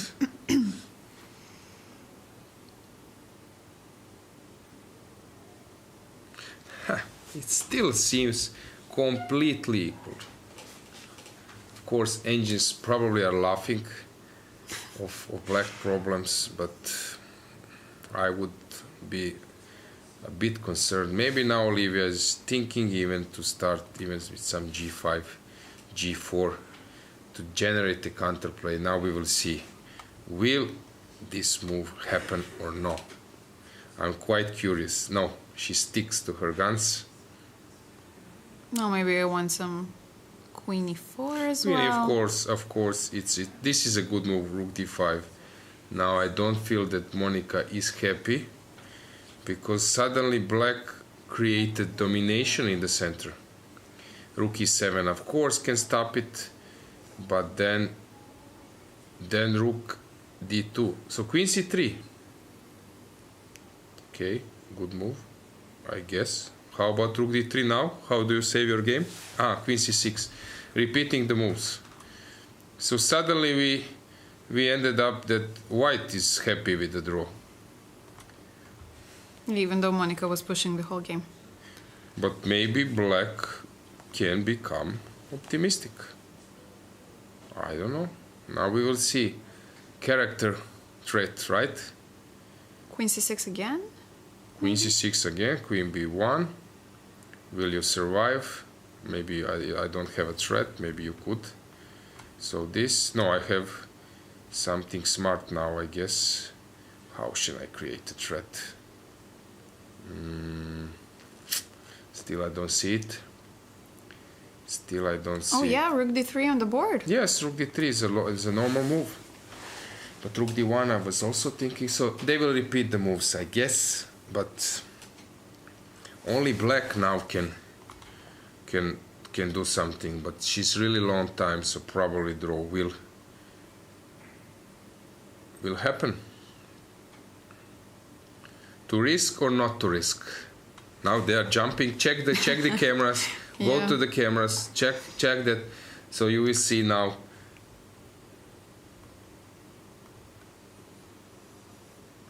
Will it be a perpetual? Suddenly, poker face Monica is also becoming. And both of them on their toes, you can see like they want to jump from their seat.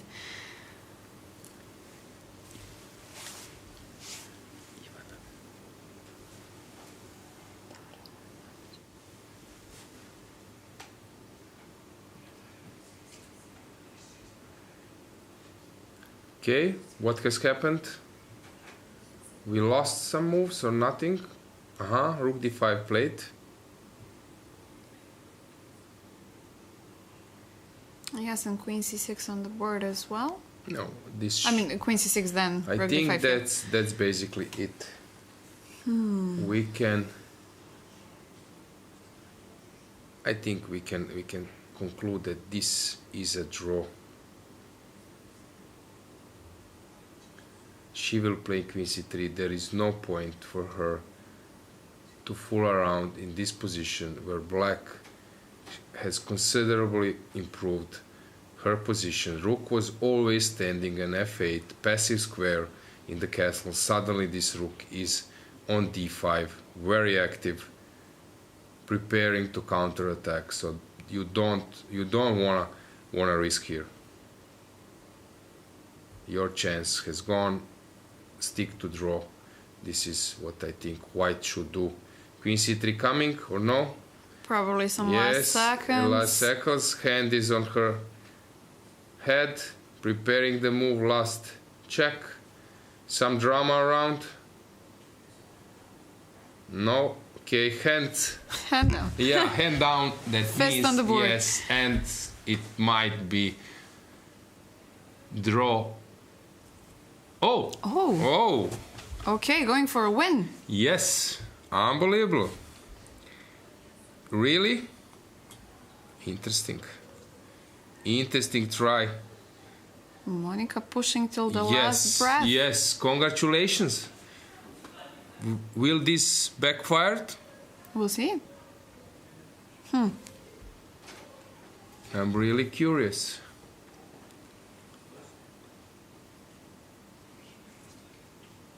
Okay, now the ball is in black's court.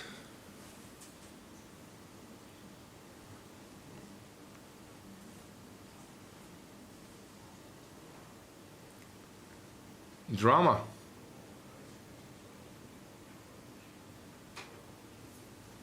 Rook d2, queen e3 will follow, and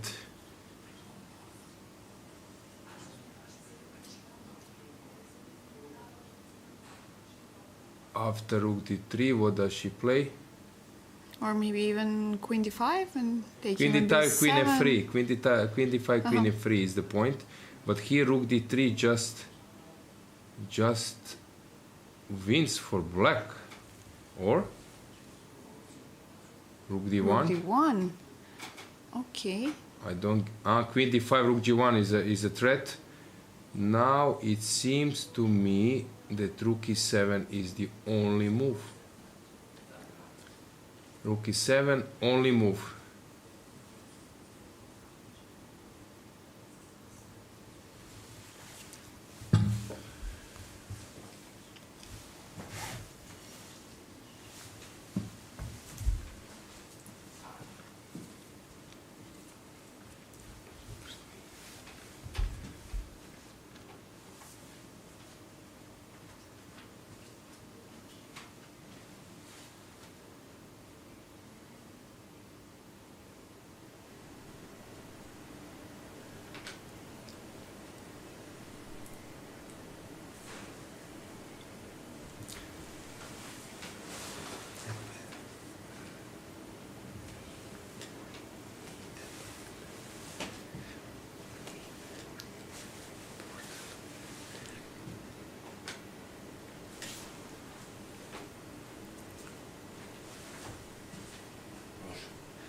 Evo vraćamo se u program za crnogorsku televiziju. Pogledajte na kameri, imamo jednu dramu u kojoj se trenutačno pokušava sada bijela spasiti, neke stvari su se promijenile.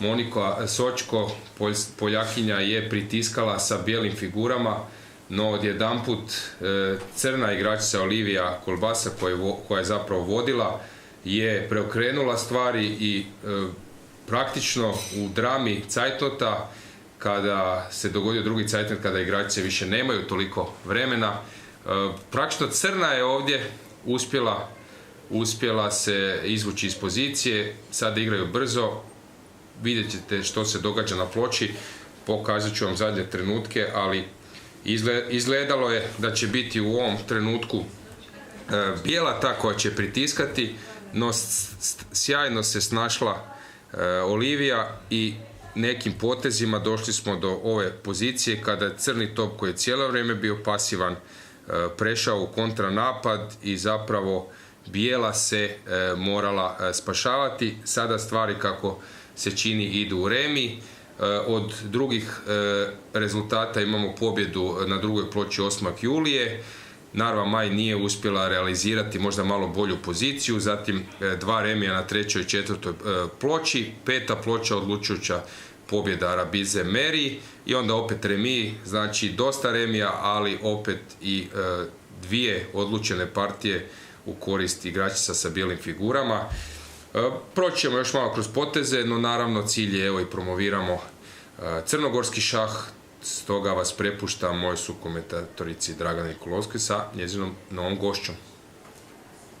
Dobrodošli nazad u drugi deo studija. Pored mene večeras imamo divnu gošću, mladu nadu crnogorskog šaha, Ivanović Tara. Tara, dobrodošla u studio. Hvala. Kako se osjećaš? Super, stvarno. Prije svega želim da kažem da mi je stvarno zadovoljstvo što smo mi organizatori takmičenja ovakvog nivoa i što je u stvari došlo toliko takmičarki iz ostalih zemalja. Biti domaćin je svakako u ovakvim situacijama, na ovako prestižnim takmičenjima jedan divan osjećaj prosto.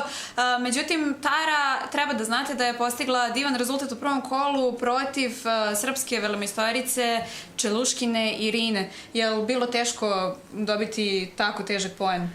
Pa jeste, dugo smo igrale i stvarno borila sam se i stvarno mi je veliko zadovoljstvo što sam uspjela da remiziram sa igračicom tog nivoa.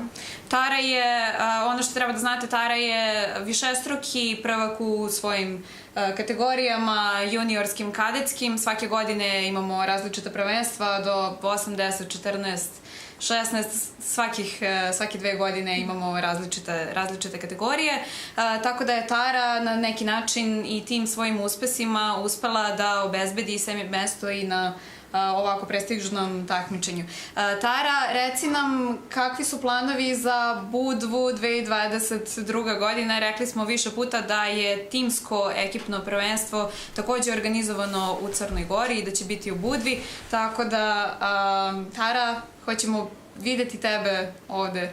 Pa velike su šanse da ću učestvovati i predstavljati Crnu Goru. To je super za čuti. Dakle, ovo je jedan veliki trening zapravo za tebe, je li tako? Da, jeste. Tara ima samo 17 godina, isto kao i naša jučerašnja gošća Mateja, tako da imamo mladu generaciju koja ulaže u šah. Reci nam, koje ti je bilo možda omiljeno takmičenje? Igrala si više puta na evropskim i svetskim prvenstvima? Pa možda čak i prošle godine u Rumuniju, u Konstancu. Pored igre, to je jedno lijepo iskustvo i naravno samim tim kakav god je rezultat, stičem nova iskustva i poboljšavam svoju igru. To je super za čuti. Ok, hvala vam puno, dragi gledalci, ostanite sa nama, vraćamo se ukratko na komentar i rekapitulaciju dana. Evo, vraćamo se malo na kamere, možete vidjeti da je sad nastala neka topovska završnica, partija će sigurno još malo potrajati, no nekako se sve čini da će remi biti krajnje ishodno. Ja bih htio vama pokazati finiš jedne uzbudljive partije koju sam spomenuo kao odlučen, evo Dragana me se pridružila. To je pobjeda Arabize Meri protiv Garifuline Leje. Jedan onako po meni dvoboj koji je ponudio možda najviše u današnjem kolu. Pozicija na ploči koju vidite nestandardna. Nekako figure su neobično postavljene, pješaci su već došli duboko do pozicije Crnog kralja i zanimljivo je kako je kroz nekoliko poteza bijela postigla odlučujuću prednost. Ono što je važno reći da su to igračice po rejtingu sličnog nivoa. Znači, slijedio je jedan vatromet poteza. Vidjet ćete što se sada ovdje sve zbivalo. Nekad se u šahu mora ići nazad kako bi se išlo naprijed. Bijela je postavila svoje lovce malo bliže svom kralju nego protivničkom, no vidjet ćemo što se zapravo dogodilo. Sada ta želja Dragana da se nekako uzme ovaj pješak možda nije bila ispravna. Da, definitivno ne treba svaki put kada imamo priliku da uzmemo materijal koji nam se ostavlja na tabli, to često zna biti jedna greška do koje se vrlo često i vrlo lako dolazi. Ovdje što je bio zapravo problem da Crno je jako smetao ovaj pješak, no zapravo on je štitio Crnog kralja, što je paradoksalno. Uzimanjem tog pješaka kroz nekoliko poteza, pogledajte što će se dogoditi, taj pješak će nestati s ploče, ali najedanput ova dijagonala postaje trajno neobranjiva i bijeli lovac koji će se uključiti na polje D4 postaje neprikosnoven i jednostavno ne može Crna parirati. Da je sad taj pješak ovdje na F6 živ, onda bi bijeli lovac zapravo svojim postavljanjem udarao svog pješaka i ne bi mogao kreirati prijetnje prema Crnom kralju. Nažalost, po crnu ona je htjela njega riješiti, kao što smo rekli, Dragana je spomenula neka ta želja da se materijal uzme koji je na raspolaganju, da se smanji gubitak, manjak na ploči, nekad može odvesti u drugom smjeru. Sada bijela ima zadatak dovesti figure.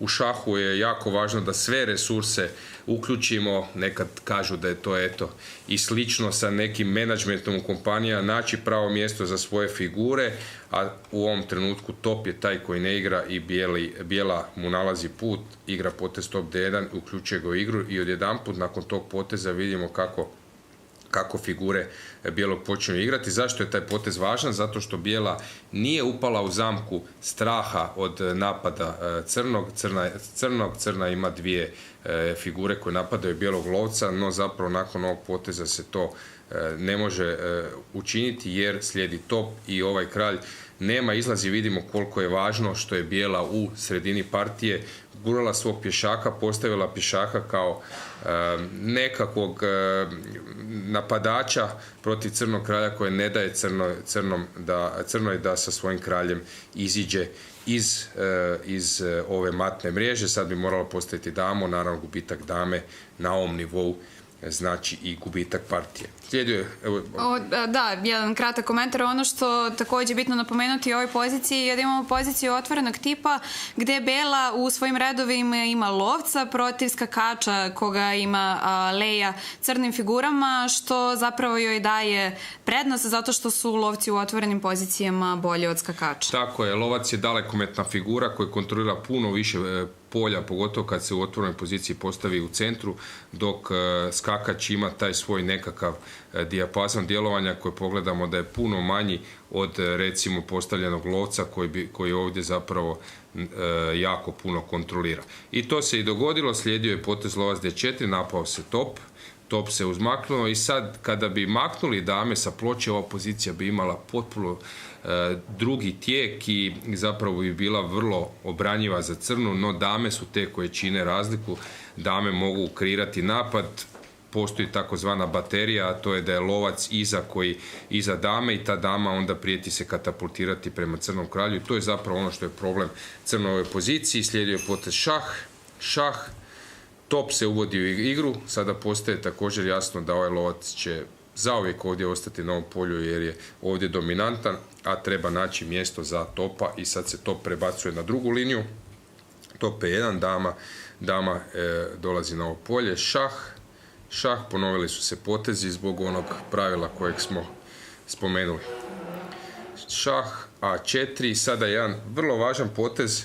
Zapravo u šahu kada igrate zdrave poteze, kada nadigrate svoju protivnicu, onda često detalji počinju ići u vašu korist, a taj detalj je ovaj potez kojim se skakač izbija sa svog položaja, a skakač ovdje ima ulogu braniti pješaka na C4 od uzimanja dame. Koja je poanta? U slučaju uzimanja slijedi šah i zapravo sada više nije cilj bijeloj crni kralj, nego bijela koristi dalekometnost dame i osvaja skakača koji je nebranjen na ovom polju.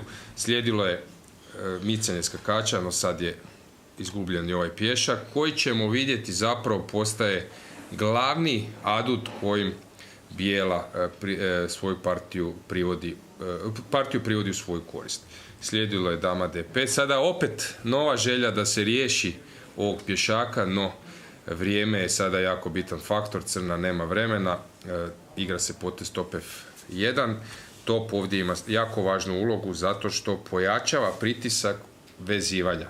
Vezivanje je jedan od najvažnijih elemenata u šahu, kombinatornih elemenata, zato što protivnika prikuje i jednostavno smanjuje se mogućnost kretanja figura i tu dominaciju bijela koristi u ovom trenutku. Ne znam da li si očekivao da će partija trebati još samo par poteza u ovom trenutku. Ok, nazira se da imamo već veliku prednost belog, međutim nismo očekivali da će se završiti za par poteza. To pokazuje koliku snagu imaju ove igračice, da imaju jako dobru tehniku igre, kao što mi to kažemo nekad u šahovskom svijetu, da mogu pretvoriti svoju bolju poziciju u cijeli bod koji dobivaju pobjedom u tablicu i vidjet ćemo zapravo kroz samo par poteza ovaj pješak postaje dominantna snaga. C4, gura se i jednostavno crni doživotno prikovan i ne može ovdje se izvući. Slijedilo je uzimanje i sada ona baterija koju sam spominjao, promjena plana nakon što se skakač odmaknuo i nema više kontrolu, što je bijela postigla sa ovim odvlačenjem i guranjem pješaka. Slijedio je potez damom. Baterija crna ne može se suprotstaviti po dijagonali A1, H8, zato što je tu bijela predominantna i sad dama mora ustuknuti da se napravi prostor za kralja, što je možda računala crna da će bijela odigrati, no ide zadnji završni potez C6 i zapravo partija je gotova. U slučaju odlaska damom bilo gdje završava s matom. Ako malo bolje pogledate, sve ova polja su pod kontrolom bijelog, znači odnosno bijele lovac drži ovo polje, pješaci drže ova dva polja, dama drži ovo polje, ovo ostaje jedino polje, naravno uzimanje vodi u mat, što je poanta, a u slučaju dama F7 vraćamo se na onu ideju, a to je da kralj više ne može izići van i partija se završava sa lijepim matom. Za mene jako uvjerljiva pobjeda. Da, divna partija koju smo vidjeli danas, jedna od retkih koja je završila odlučujućim rezultatom, a ne remijem. Imamo igračice na visokim nivoima koji igraju između sebe, sve su tu negde jačinom i to se i vidi po rezultatima. Tako je, ja sad predlažem da pogledate kameru i vidite da je u ovom trenutku završena partija sa remijem. Igračice, naravno igračica crnim figurama malo je opuštenija, sretna jer ipak bila pod pritiskom. Da, celu partiju je se borila na neki način Monika Soćko je uspela da stvara pritisak, međutim nije bilo dovoljno da se izvuče ceo poen. Da, sad kad pogledamo, evo, to je nešto što mi je također drago da imate priliku vidjeti. Igračice su u fair play duhu, bez obzira što dolaze iz iste zemlje i da to nije slučaj. To je nešto što je ako viteški u šahu tradicionalno, a to je da se sa svojim protivnikom da se čestita, da se u slučaju da ste imali neku veliku prednost da pokažete sportski pristup i fair play i da jednostavno malo prodiskutirate i sada one u ovom trenutku vrte film. Neka igračica kaže možda je bio bolji potez u ovom trenutku ovdje, druga kaže nisam imala dojam. Da. Tako da evo, imate vidjeti jednu zanimljivu konverzaciju. Partija je završena remijem, možda je izgledalo da će se dogoditi to i prije, no pogledajte koliko tu zapravo ima priča, čak njihova lica pričaju priču o samoj partiji. Sudac dolazi, namješta sat, uzimaju se formulari, po pravilima je naravno obavezno pisanje, jer u slučaju da trebate, bez obzira što su partije digitalne, što se potezi prenose u cijeli svijet, u slučaju da želite dokazati neku nepravilnost, 3 puta ponovljenu poziciju, istu poziciju koja vodi po pravilima remi, vi morate to dokazati kroz svoj formular. Evo, možda tvoj komentar zadnji, Dragana, što se tiče ovog. Ono što je bitno za pozdraviti, spomenuli smo da su obe igračice iz Poljske i iako je partija nekako ličila kao da je jednaka, jednostavno ocena pozicije je bila jednaka još dugo pre ovoga, obe su pokazale jako veliku motivaciju za ceo poen, jako veliku motivaciju da osvoje jednostavno prvenstvo, što se pokazalo time što su tek sada završile partiju, dakle nakon 5,5 sati. Tako je, znači 5,5 sati drame, teško je čak i sažeti koliko je tu bilo neke nervoze, koliko je bilo želje i energije u njihovim potezima. Stvarno pravo prvenstvo po pitanju borbe, ne možemo biti nezadovoljni. mislim da će u tom duhu i nastaviti. Sada nakon ovog kola možemo reći da je Olivija ipak koji basao jednostavno branila taj svoj tron. Osmak Julija se primakla. Sočko Monika ipak ne može biti nezadovoljna jer nije poražena, igra do sada jako dobro.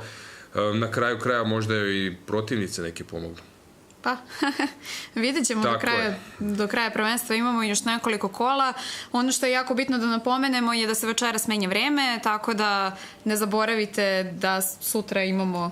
Da, mislim, mi nastavljamo isto vrijeme, igračice su upoznate sa tim, neće tu biti nikakvih odstupanja. Budite i dalje s nama, imat ćemo ono naše tradicionalno od 6 sati i 15 minuta uključivanje u live u smislu određenih baš cajtnota kad se partije lome, tako je, i onda ovaj trenutak kada nekad nas dočeka možda čak i da ulovimo zadnje trenutke neke partije, što pretpostavljam da vam je jako zanimljivo live, ali nekada ćemo imati čistu rekapitulaciju. Teško je odabrati jako puno partija, 136 igračica, puno partija, nije lako izabrati u kratkom roku jednu, no evo, trudit ćemo se vam prikazati neki najzanimljiviji detalj i evo, budite s nama. Budite s nama, vidimo se sutra. Pozdrav svima.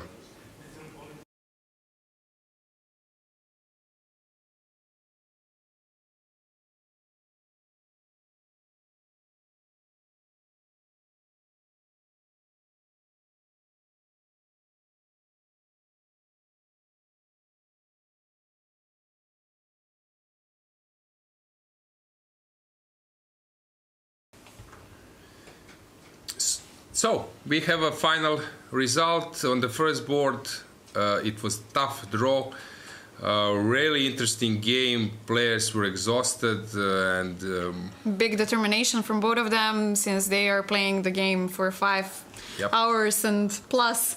So definitely something to greet. Yeah, we cannot be unhappy with today's day. There were several draws, but all draws were quite interesting. We have had some interesting matches as well. Second board, white Osmak Julia has won the game. Fifth board, Arabit Zemeri as well. So quite a challenging tournament.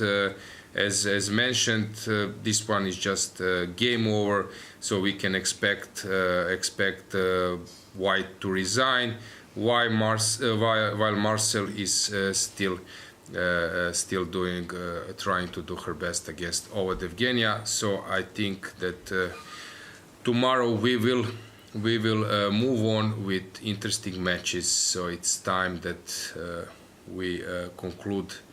Just to remind you guys, here in Montenegro, as in this time zone, let's say, we will have 1 hour less sleep tonight, which means if you're following us from elsewhere, from some other timeline, then...